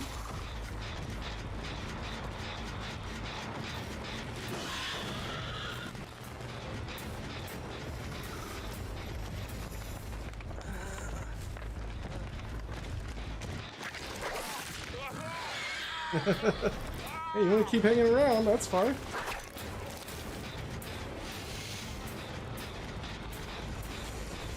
Literally trying to pick you up. I'm not trying to slug.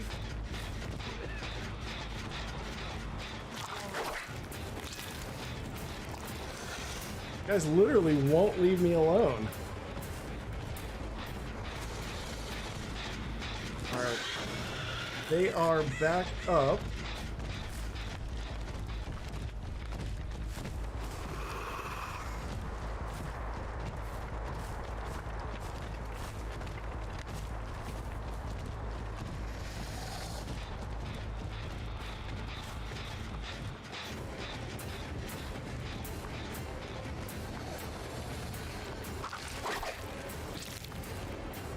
Right. What's going on?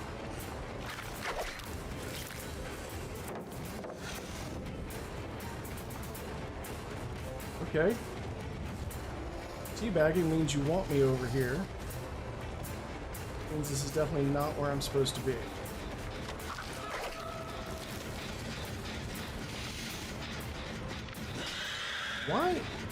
Why am I not able... Something's going on, like, really wonky.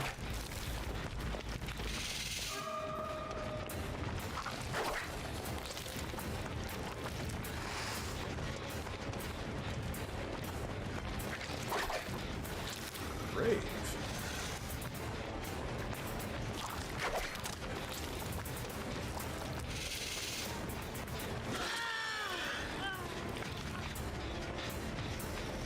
Interesting.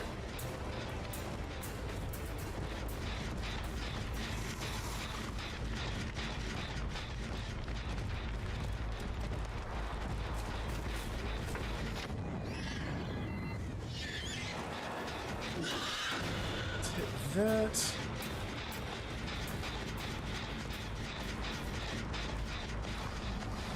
And it is Beal.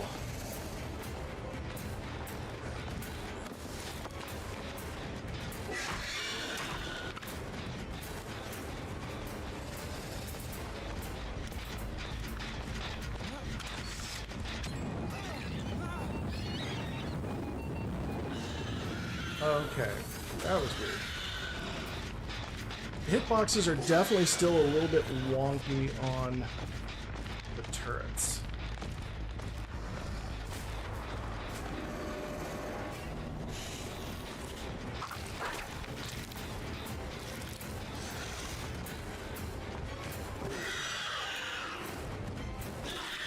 My mouse sensitivity is too high for my wrist right now.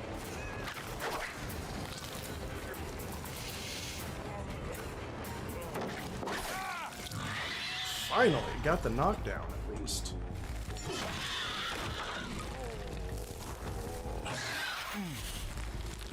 Let's see who's gonna come up and try to interrupt me.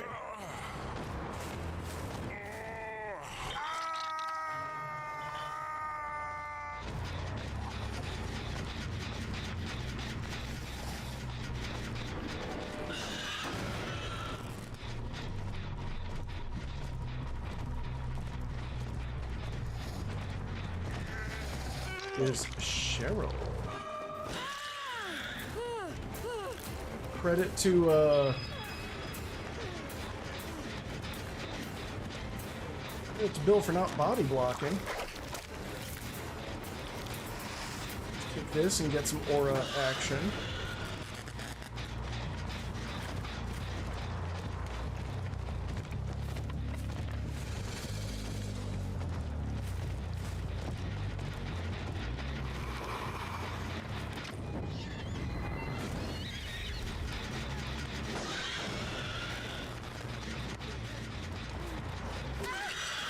There we go. That's the stuff.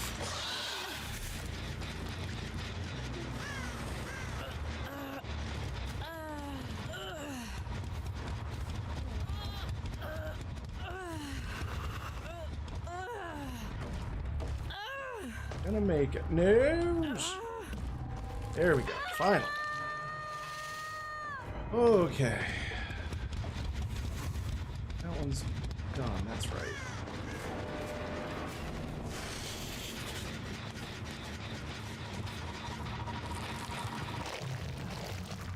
Go.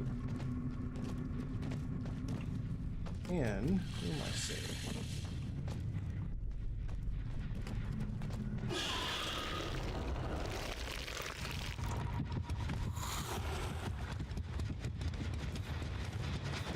It was you.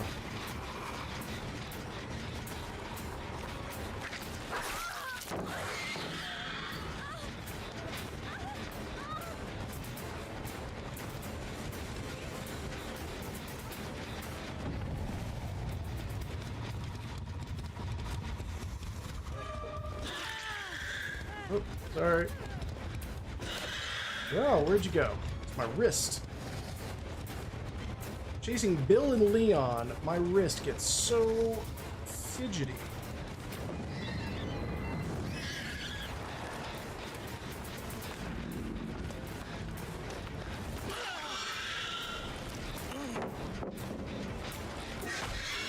Oh, good. Thank you for sticking around to flashlight me, ensuring that I could hear where you were going. Did not need to see you.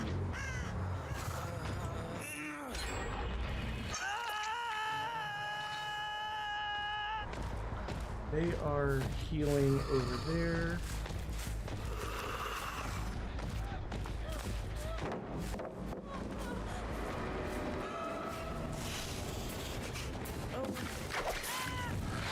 I'm okay with it.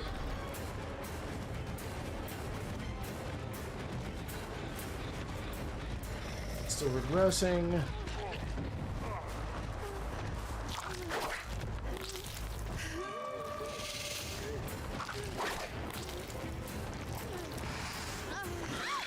There we go.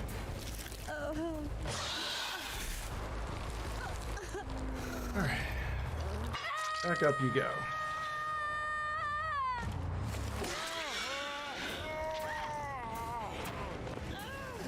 Okay.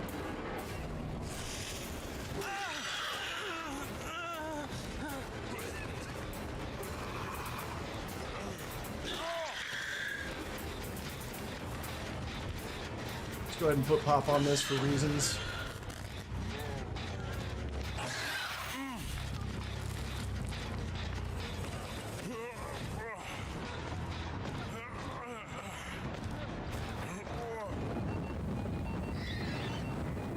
I don't care about.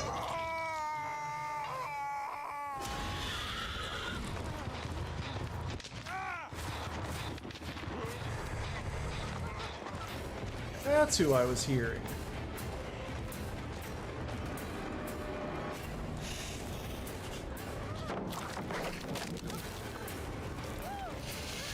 Come on, come on. There we go.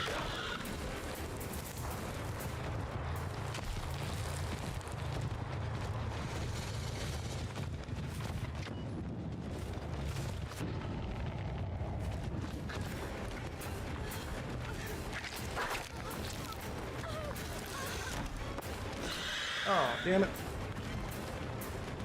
Little bit of recovery time.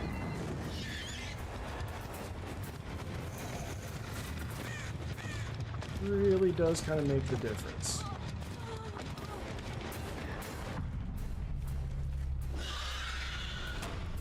She's good.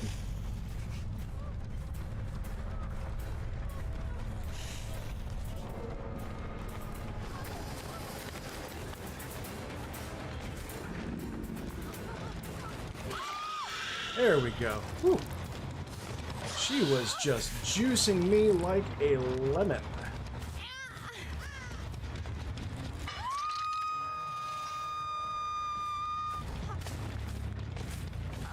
I don't even know where I'm going.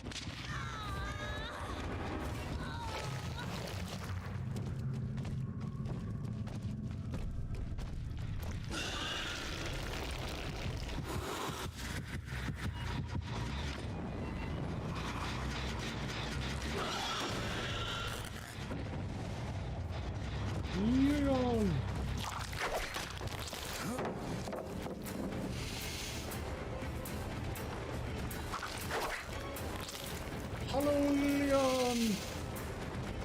Ah. Welcome.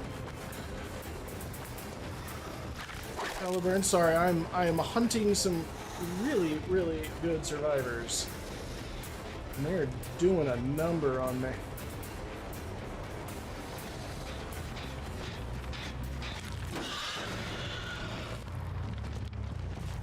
Oh, Clown, I'm glad you are back. Sorry to hear your device died. Was it just like battery, or I'm hoping just battery?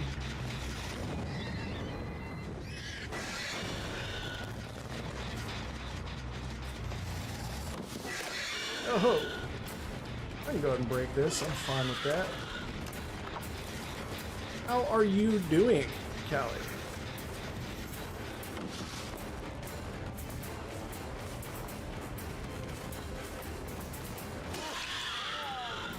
Hello, Bill. I am still here.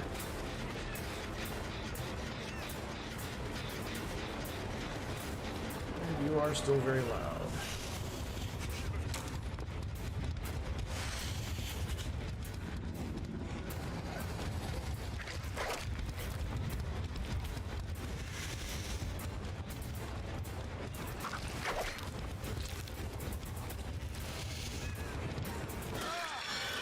Thank you, Bill. Losing yourself in Starfield? Yeah, I am seriously considering getting that. And not streaming it, but recording.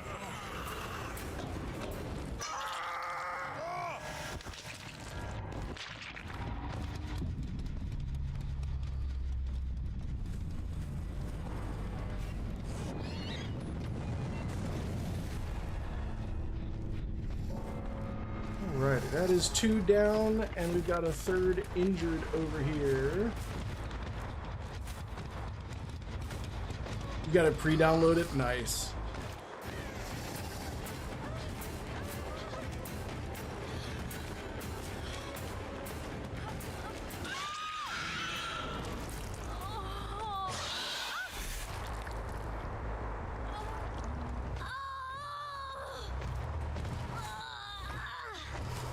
I thought I had a hook nearby, but I guess I didn't. That's good, this one works.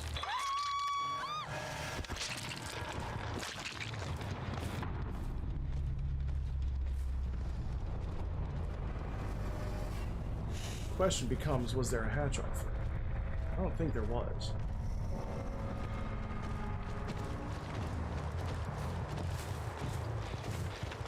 For the life of me, I don't recall. He's running like there was.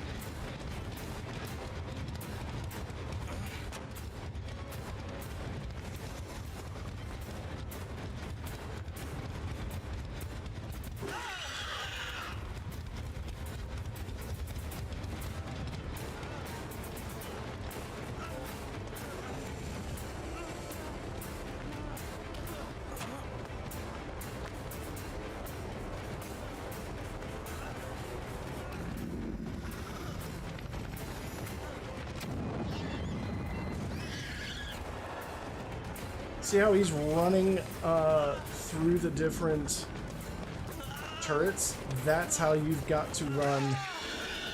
Sorry, I gotta lean into it or else I won't hit him. That's how you have to. That's how you gotta run Xenomorph. Is you've got to basically take him through turrets to slow him down.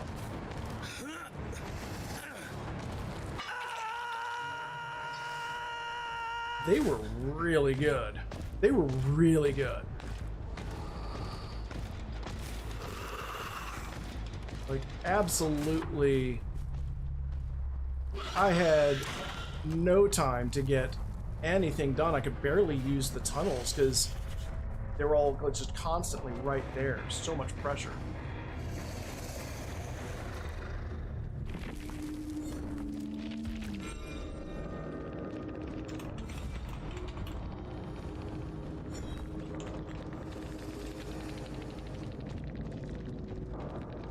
Especially with Cheryl just had yellow wiggly boilover. Wiggly.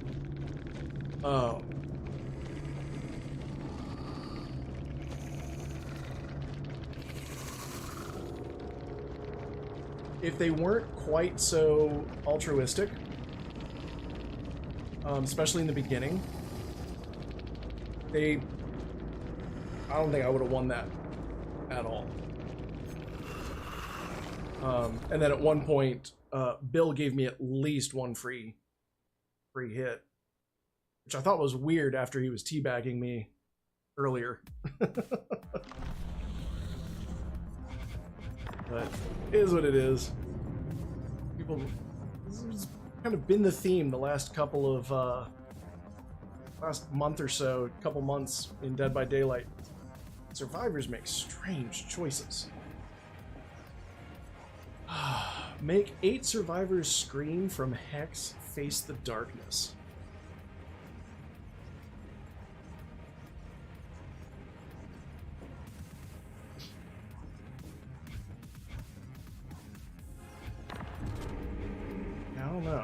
think I'll go for the 3 chaser emblems.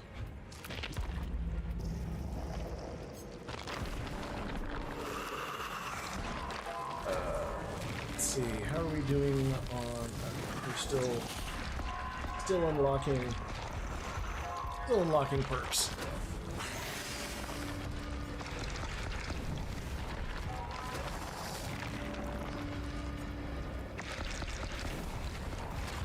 Might be about it.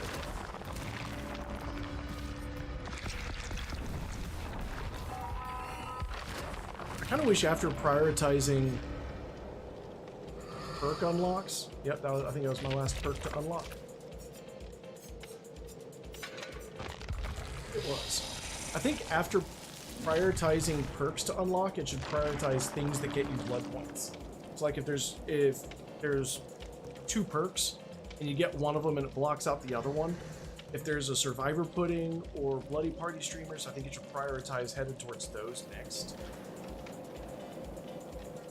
Or let you set what your priorities are. Like perks, blood point offerings, map offerings, add-ons, something like that, you know? Okay. That was quite the hoo-ha.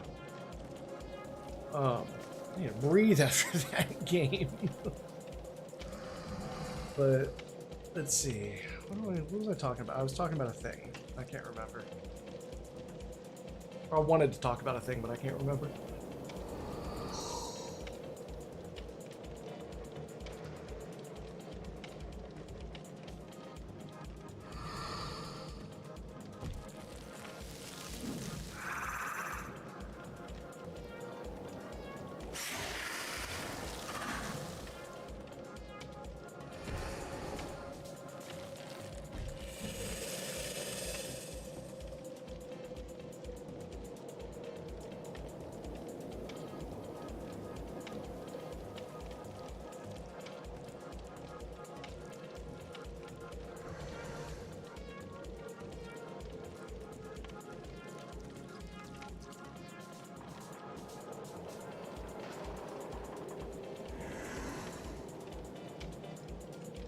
I had a thought.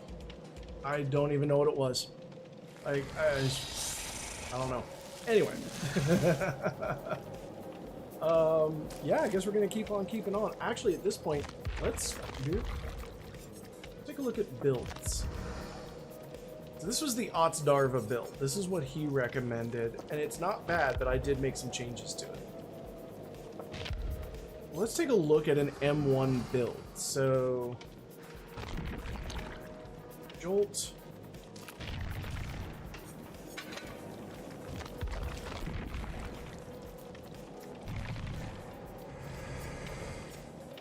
Save the best for last.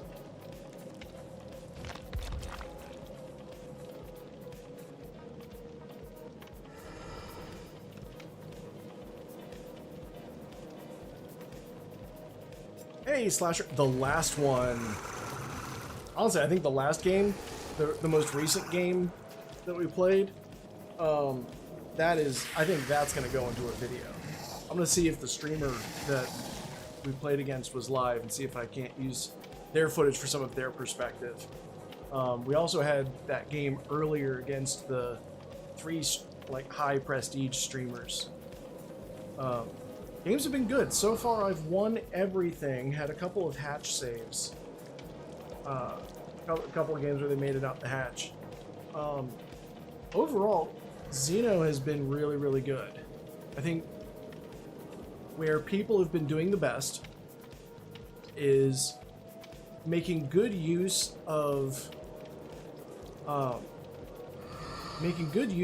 turrets, not as gen defense, but use them as looping obstacles.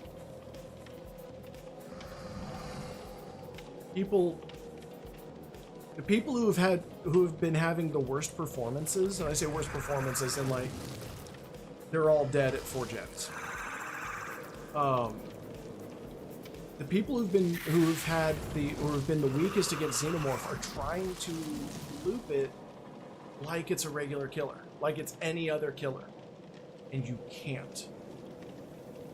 You really got to make use of the turrets even more than you have to make use of the EMPs against Singularity. You know, a lot of the killers will give you a weapon to kind of ward off the killer's power. This is the first one that gives you a weapon to ward off the killer, but it doesn't hurt the killer. It can really only slow them down, but it has a physical hitbox. Use that. Use the fact that it slows down and is a physical obstacle. I don't know how meta the add-on for Ripley's wristwatch that breaks. It only breaks the turret if the turret takes you out of runner mode. I don't know how well that's going to. I don't know how meta that's going to become.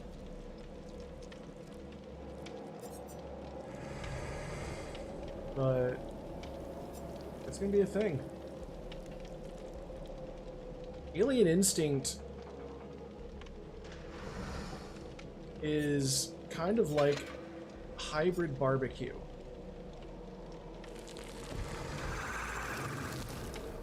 I don't like a hybrid barbecue. And if you're keeping people injured, and that'll actually be really, really good. Let's use Sloppy Booger.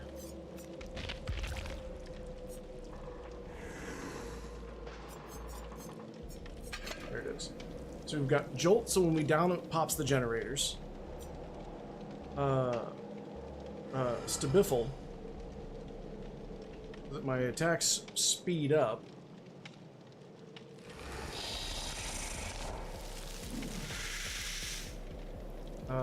Alien Instinct. So when I hook somebody, I see the furthest survivor's aura that's injured, the furthest injured survivor's aura. Now, the thing is, if that survivor is just hiding behind a rock, I'll see them. If they're just hiding behind the rock next to me, if they're injured, if they're the only one injured, then it'll show me. Whereas barbecue, if you're within a certain range, I know you're close, but I don't know where you are. This will just show me an injured survivor. And then Sloppy Butcher to kind of help keep them injured a bit longer. But it does run in the risk of not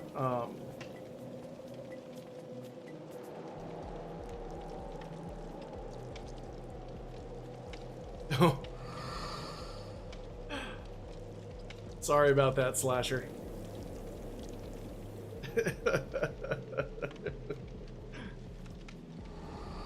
Sorry about that. Oh yeah, the Legion builds. Honestly, with Alien Instinct, I feel like instead of save the best for last,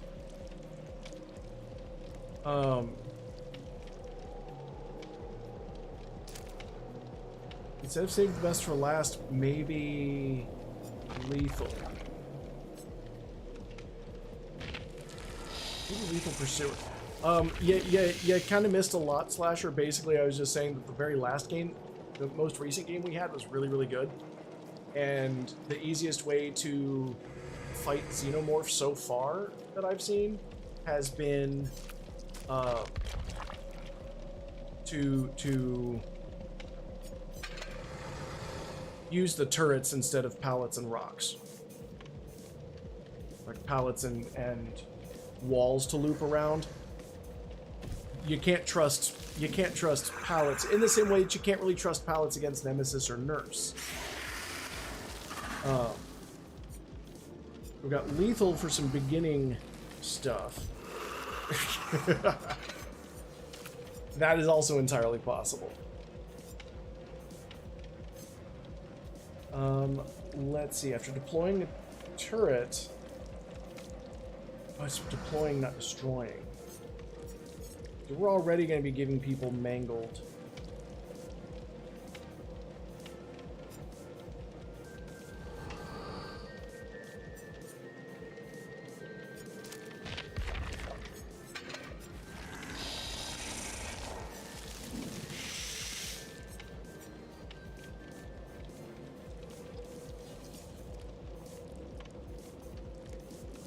And since we don't care about the turrets,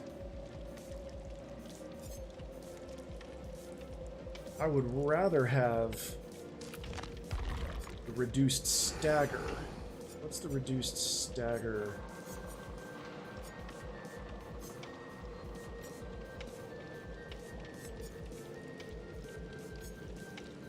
Where's it?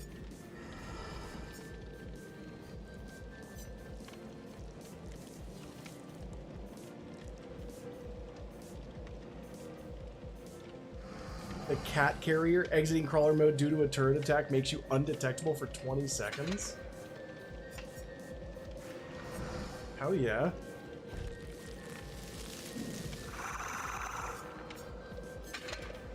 At that point, instead of Ripley's watch destroying the turret, just decrease the stagger. This could be a thing.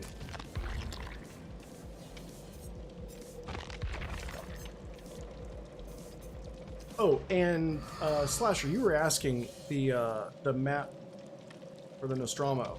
It's the airlock doors. It's this one right here. And I've played Xenomorph through 1.5 prestiges, and I've only gotten 1. So that's the whole thing. Like, the more maps you get, the more rare each map offering will become. Which isn't like a huge thing, but... And let's go for the brutality. Alright, we're going to see how this do. M1 Allium. M1 Allium.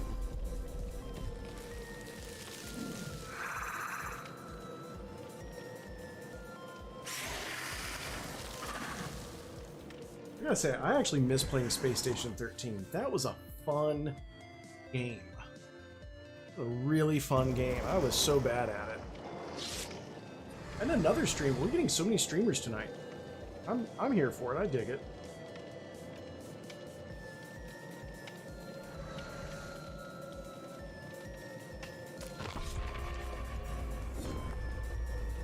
Actually, an M1.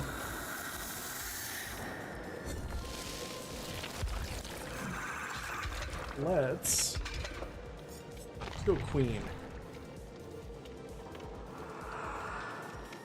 We're not trying to be sneaky. We're trying to be brutal.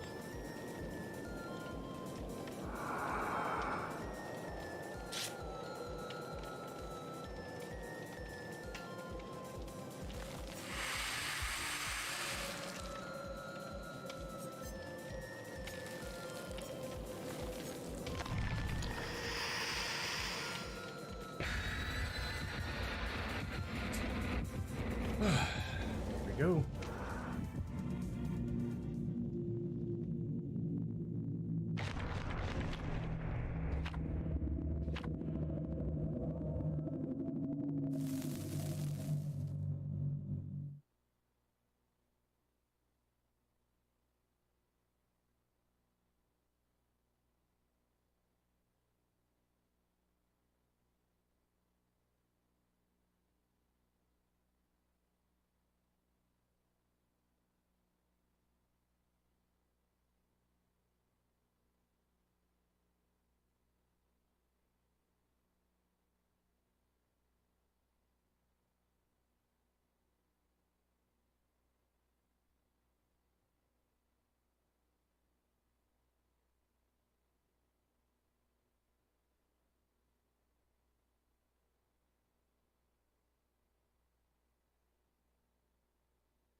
think we're waiting for a console player to load in.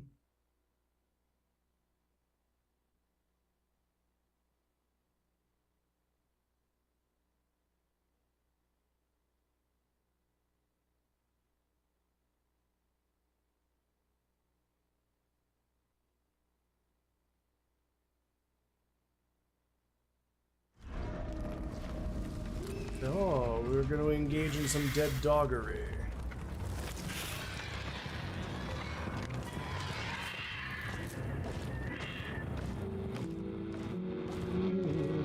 Got that cake. I'm going to go ahead and get rid of this. It's usually a pain in the ass. That is a hell of a place for that thing to spawn.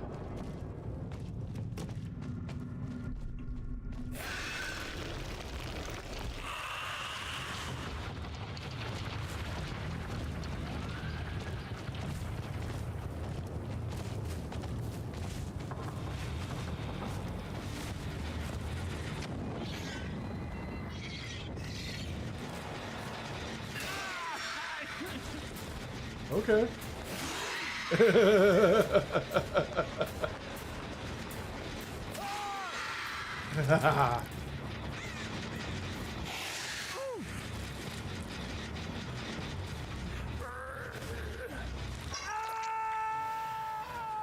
Alright, and since he's injured, he's over there going that way. So we're immediately getting some value. For whatever reason, I guess somebody must have hopped right back on it in order to get some jolt.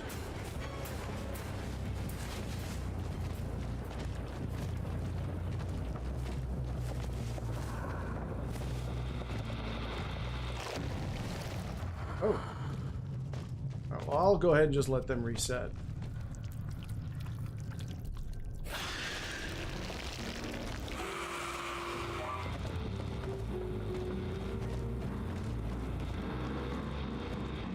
It's weird figuring out where those footsteps would have been.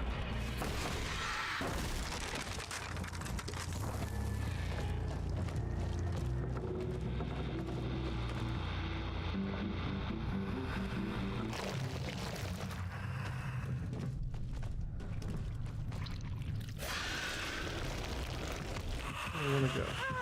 Oh. Okay. That is not where I expected that thing to be.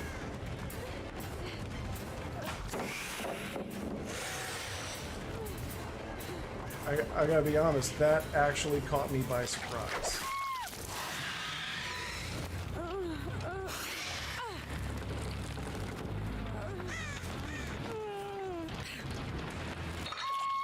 Yeah. Oh, and the fact that I'm always gonna know where Dwight is. I'm always gonna know where Dwight is. Oh.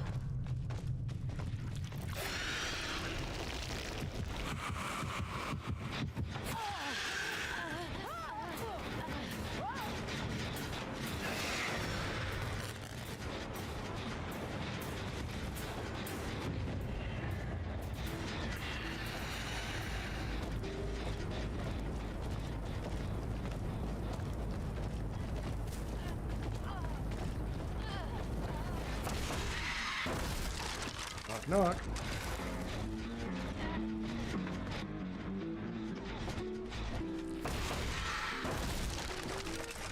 She went right back to that generator, huh?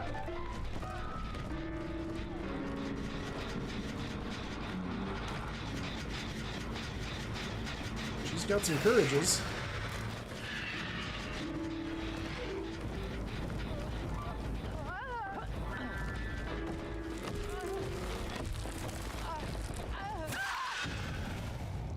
There's the jolt value.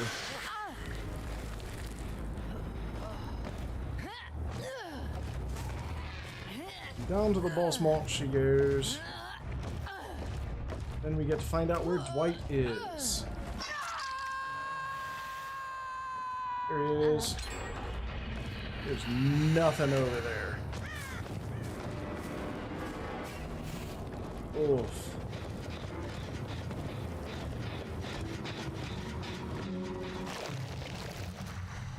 Such a bad placement. Maybe.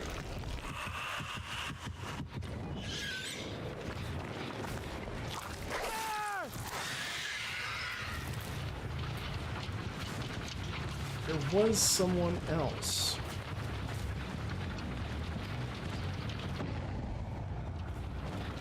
Go, Chucklehead.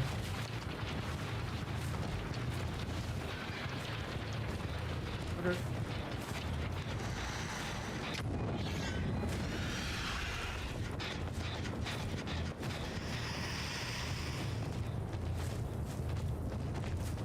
He's got no mither, so he'll get right back up.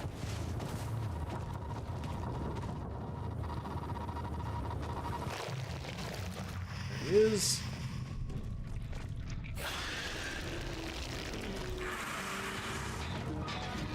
Still reverting. Going over here.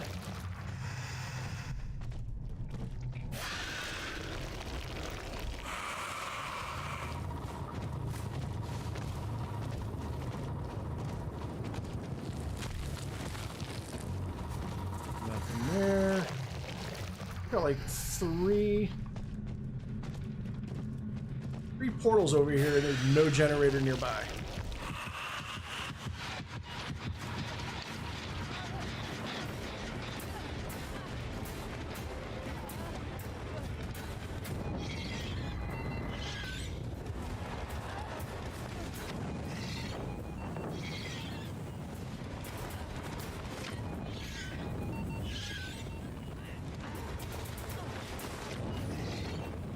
Where am I going?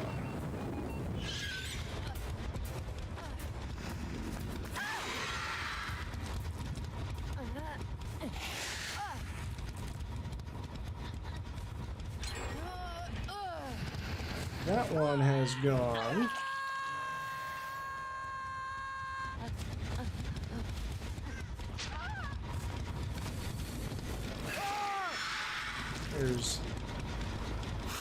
There's the no mither Dwight.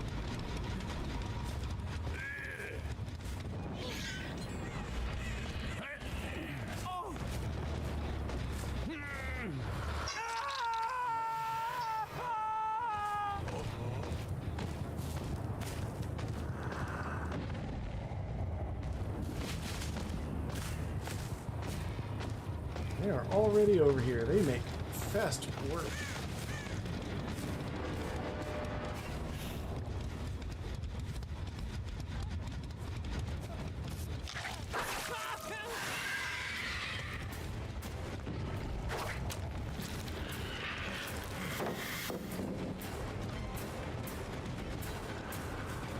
Now everybody's gonna have to reset.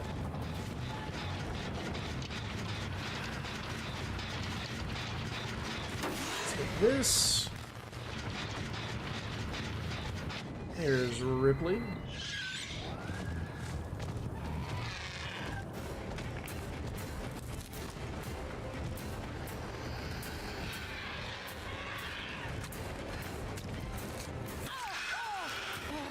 Now she's all sloppy and boogered.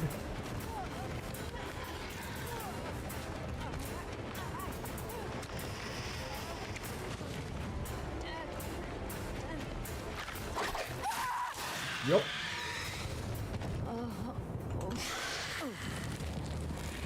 I wanna eat you. I'm not gonna eat you. This particular alien queen is vegan.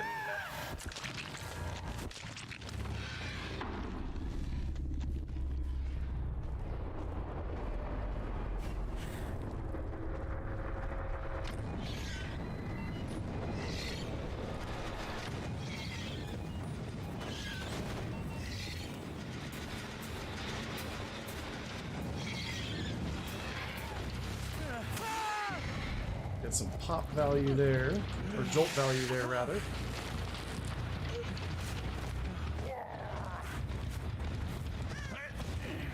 And then we'll go back and get the other D-White.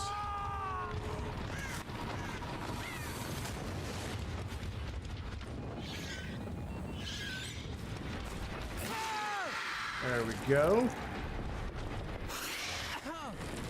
Oh my god, Slasher. You have the most irritating superpower.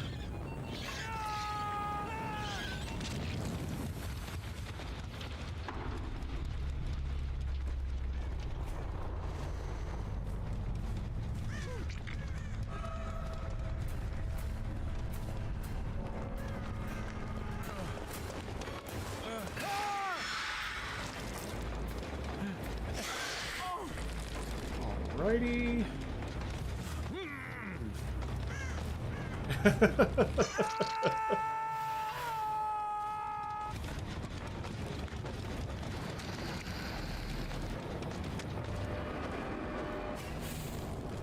Now, there she is.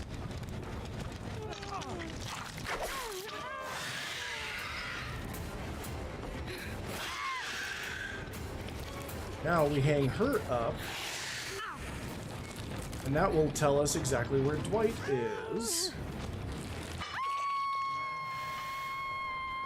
Is right there.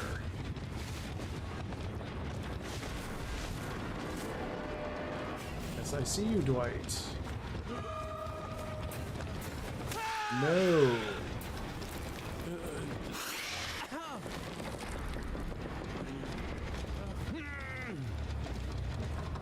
This is an interesting build.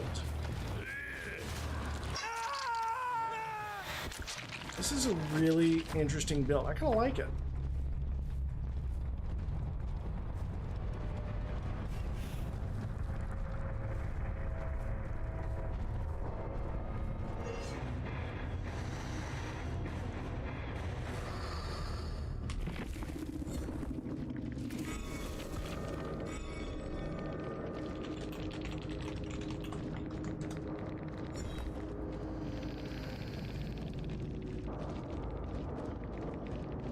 I kind of like it.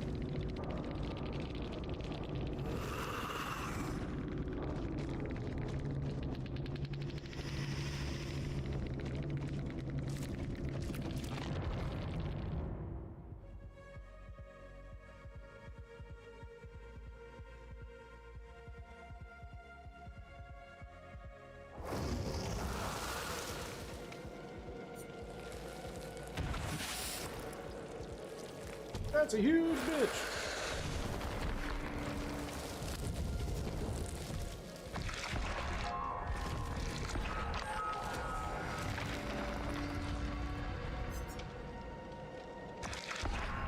So we're gonna make sure we get those two and the survivor pudding. And now let's put our points into Scully here.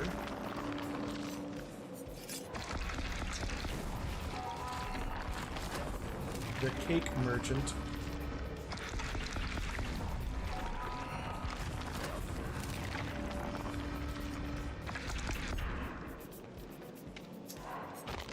Did I get a new? Yeah, I did.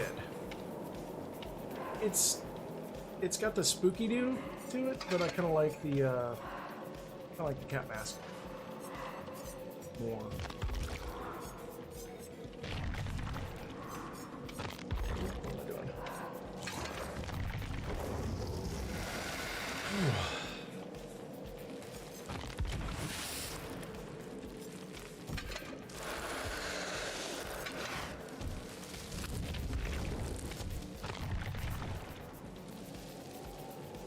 Okay, so things that were different about that last match. One, there was somebody with no mither, so like I was always going to see him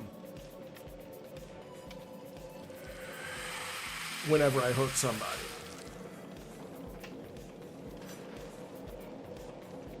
Oh, I made it up to silver 1.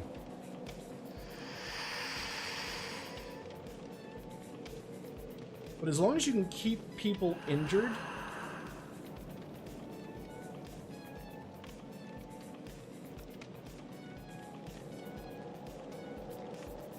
the thing about this build is you almost kind of have to pretend you don't have a tail.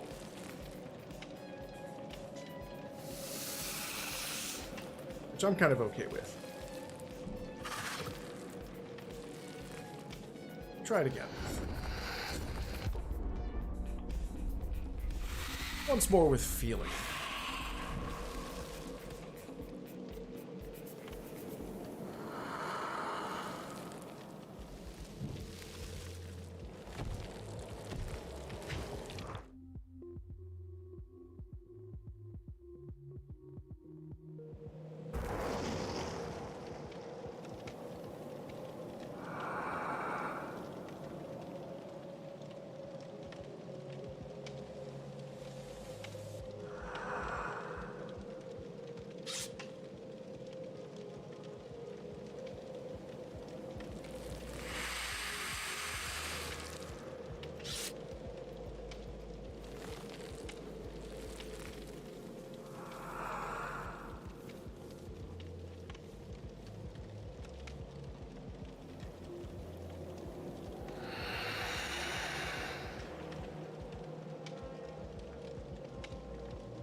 Okay, we got a comp top and a comp bottom. I don't teabag, and Jessica is awesome.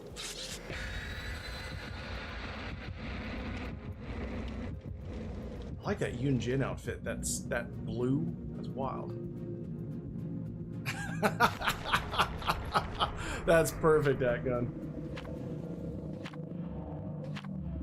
That is perfect.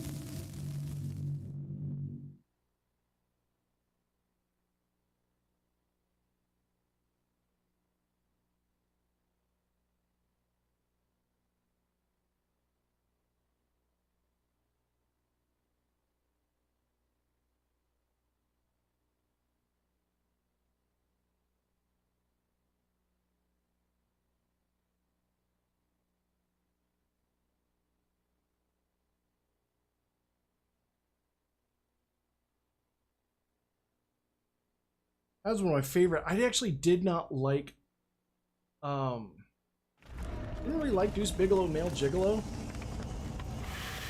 But that one line when they were talking about the woman who was super tall, I always found hilarious. Just that line.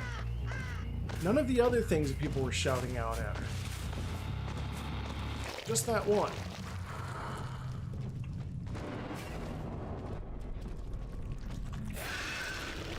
Exit tunnel.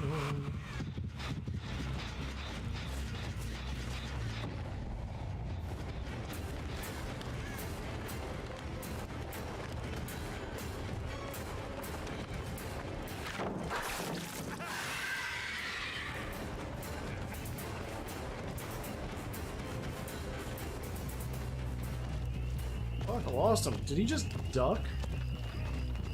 Okay, there he is.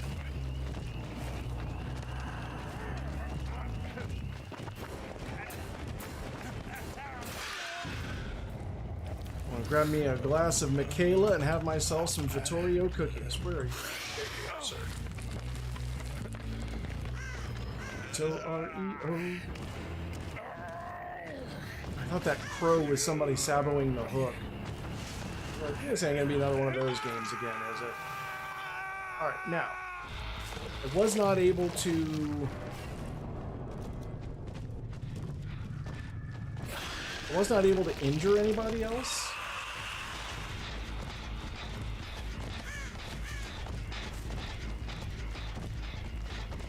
So, okay.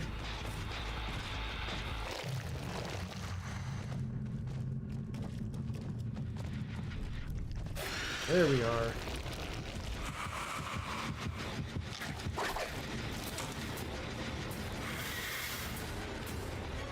And here I was thinking my tail was of average length.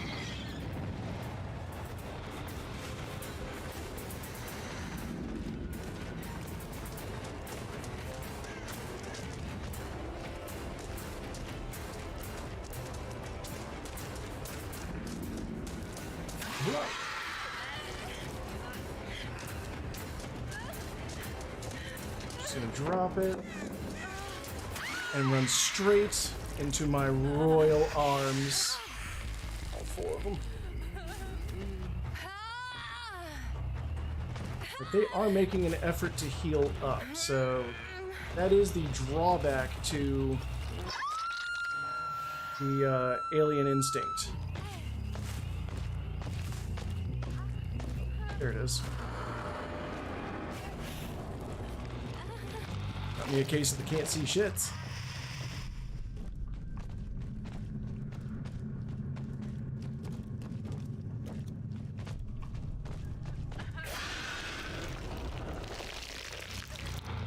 And out I go. Okay.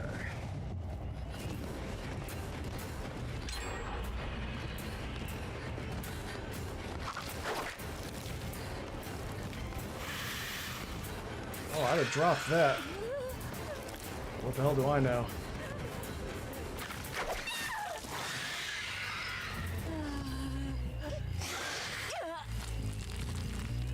Beep boop yourself there, Graves. How are you?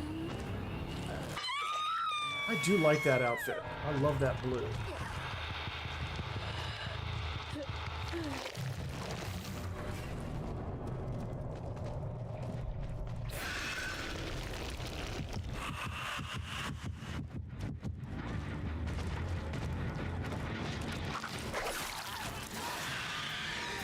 That was cool.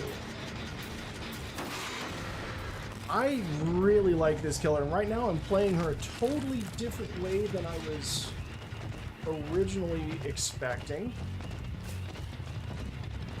It's a little more brutal and straightforward, but I dig it.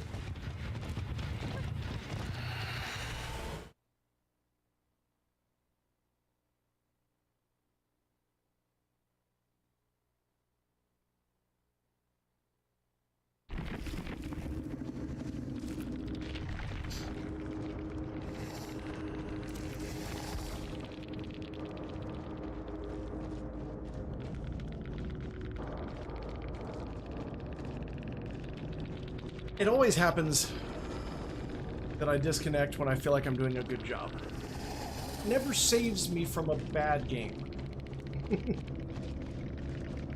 It only ever seems to get me when I feel like I'm having a good game. That's annoying. And they may feel the exact same way. They may be like, you know, we're blasting through these gens, chasing everybody. I don't know, but for me, it always seems like this happens when I'm doing well.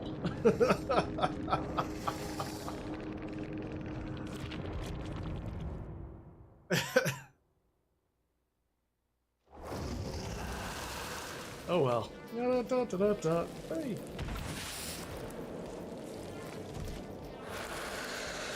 I just love that she takes up. She's taller than the screen. I love that she's both above and below the screen boundaries. Just to give that sense of size. Got a nemesis last night, was camping everyone. I mean, that might have been why he was doing it, although I find it funny. So here's the thing. I find it funny when survivors DC against me, mainly because I'm not camping, I'm not tunneling, I'm not BMing or something like that. So if they DC against me, if they rage quit against me, they're just salty. It's kind of like a mad cause bad sort of thing. Your guess is as good as mine. It just like the dedicated said the dedicated server shit the bed. I mean, it didn't say it exactly like that, but it was just like, and then server done. I don't know, and it only seems to ever happen in games where I feel like I'm doing okay or I'm having a good time. I've never had a server disconnect, save my bacon. Kicked you in your. I'm guessing you guys were comp top and comp bottom. Yeah, I don't know. It just totally shit the bed.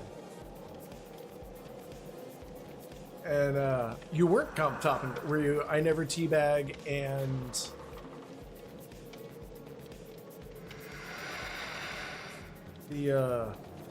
Was it I Never Teabag and curse my goldfish memory. So you guys, that was the thing, like you guys were doing good. You were running me around the map and I was having fun. I've not yet played Garden of Hoy on Alien yet.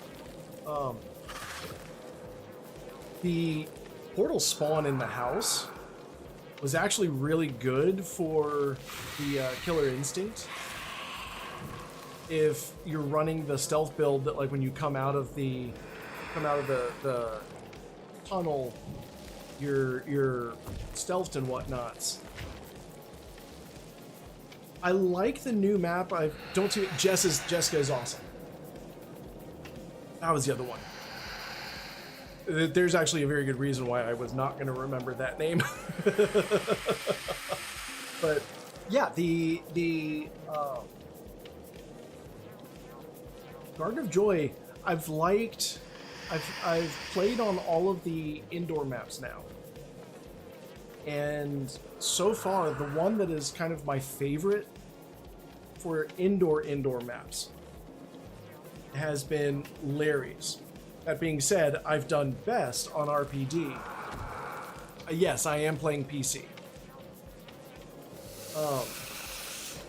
I've done best on RPD, but I like Larry's the most, in part because all of the portals are on the same level. I don't have to look for stairs or a drop down in order to find the in order to find where the portal is. Also, the indoor maps hide this behemoth of a killer, so it makes you kind of worry less about being spotted. Whereas, like Ormond, she's 24 feet tall. They're gonna see you. But for the outdoor maps, I've not liked Eyrie of Crows. The main building has... Hey, Jessica. Yeah, I don't know. I mean, I got the dedicated server has shut down, everybody disconnected thing, and I was like, well, damn it, I was having fun. You know, we were all kind of... It's too many aliens or something. I don't know. But that was actually going to be my last game of the night. I'm trying out a new build style that actually focuses more on the M1 style. So it's like it actually doesn't ignore the turrets. It uses the turrets to go undetected. So the build that I was running focuses its Jolt because it's trying to do the M1 attacks. Sloppy Butcher for the same reason. Alien Instinct because you're trying to keep everybody injured. And then Lethal Pursuer because you're looking for where everybody starts off at. And Alien Instinct then extends the aura reading plus the Survivor's Oblivious, so you can stealth up to them. The Survivor becomes oblivious when you exit crawler mode due to a turret. You become undetectable, and the turrets affect you less. So I'm actually using the turrets to become stealthy in chase, and using them to knock me out of crawler mode. So I was actually having a really fun time with this build. Because normally I tend to favor stealth in intel builds. So the build I was really been running, yeah, running and do gens when I'm playing Survivor side. That's exactly what I do. I pretty much run and do gens, and when I know the killer's coming, I was like, oh, it's time for me to go. Normally what I run, or what I've been running on Alien, was barbecue and nowhere to hide. So if you're far away, if you're close up, I'm going to see the auras. Since I'm kicking generators for nowhere to hide, I've got Trail of Torment to stealth me, and pop goes the weasel because again I'm kicking gens. Oh, you'll blend in right here. Like my community, and I play with people fairly regularly. We've got a fairly active community in Dead by Daylight as well as other games. We, at 100%, we just kind of sandbag each other. I don't even play this game by myself, solo, like solo queue, unless I'm playing with friends. And it's not because Swift is so strong, it's because I feel bad. I feel bad teaming up with people I don't know because they don't know what they're getting into. You know, I'm not the kind of streamer you go to. I'm not the YouTuber that you go to learn how to play something. I'm the YouTuber you go to learn how to have fun playing stuff. Solo can be really, really awful. You can get some good plays going solo, but you're not gonna make friends and you're not gonna influence people.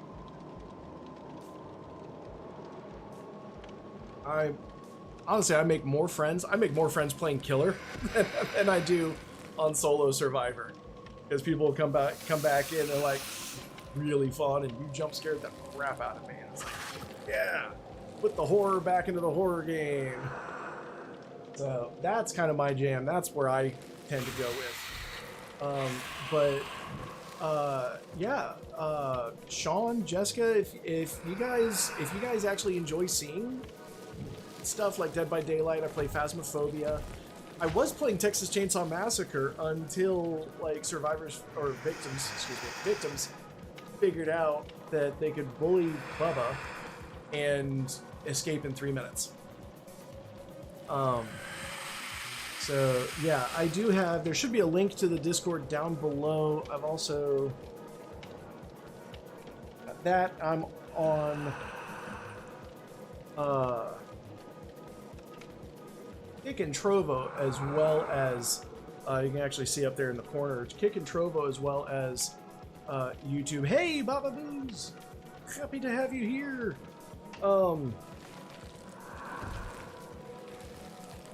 Kind of caught me at the tail end, but yeah, we've got we've got a whole bunch of stuff kind of going on. Got some new video. We actually just had a video release last night, and new one's going to be going up tomorrow on this channel. Slowly starting to figure out what I want to do. I think I figured out what I want to do for the main channel. And yeah, so heckin' late. Honestly though, if you go back and I'm gonna take a couple of the games from this stream and turn them into videos for this channel. But I think what I'm gonna do is, since I've been trying to rack my brain between like party games and Let's Plays, I think I'm gonna start a Let's Play channel where I'm gonna do larger things like playthroughs of, say, Stardew Valley or Starfield when I actually get access to it, things like that. Whereas my main channel, I may take that back to party stuff where I'm playing with regulars like Graves, Wonder Weenie, Ember, but stuff that wasn't on stream. This will be like brand new content that's recorded individually. So that's kind of where I'm going to be headed with that, I think. So yeah, well, that's kind of the thing is well, the playthroughs.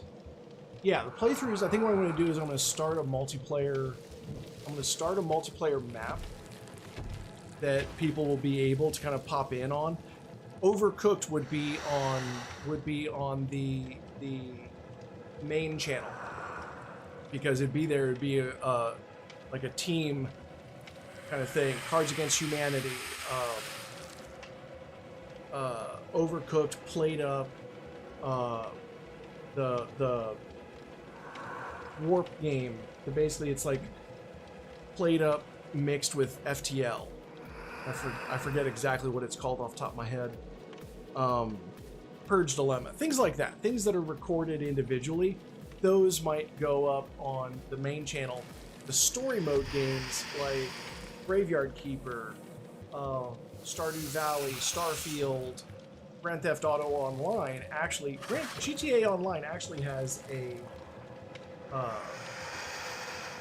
pretty big story mode to it if you actually go through the things. So that's what I'm probably going to end up doing.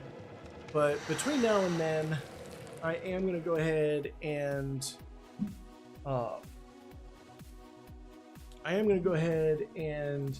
shift things off. I'm going to see how many people's I've got on Kick. All right, so if you're on Kick, we are going to go ahead and raid out. If you are on YouTube, I appreciate you guys hanging out.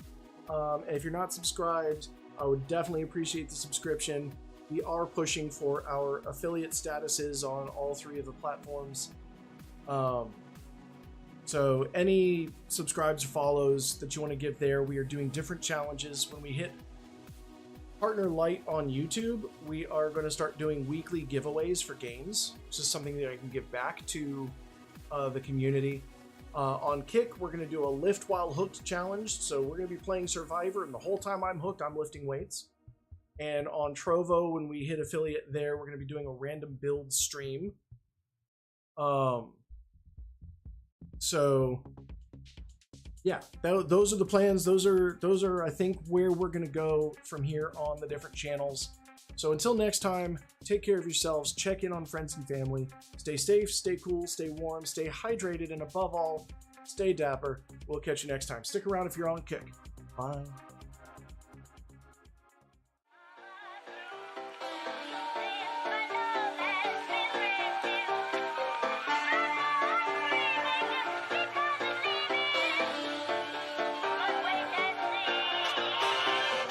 I mean the kind of music men hum or whistle when they feel on top of the world. And gentlemen, one of the many things that give you that tip-top feeling is the pleasure of being well-dressed.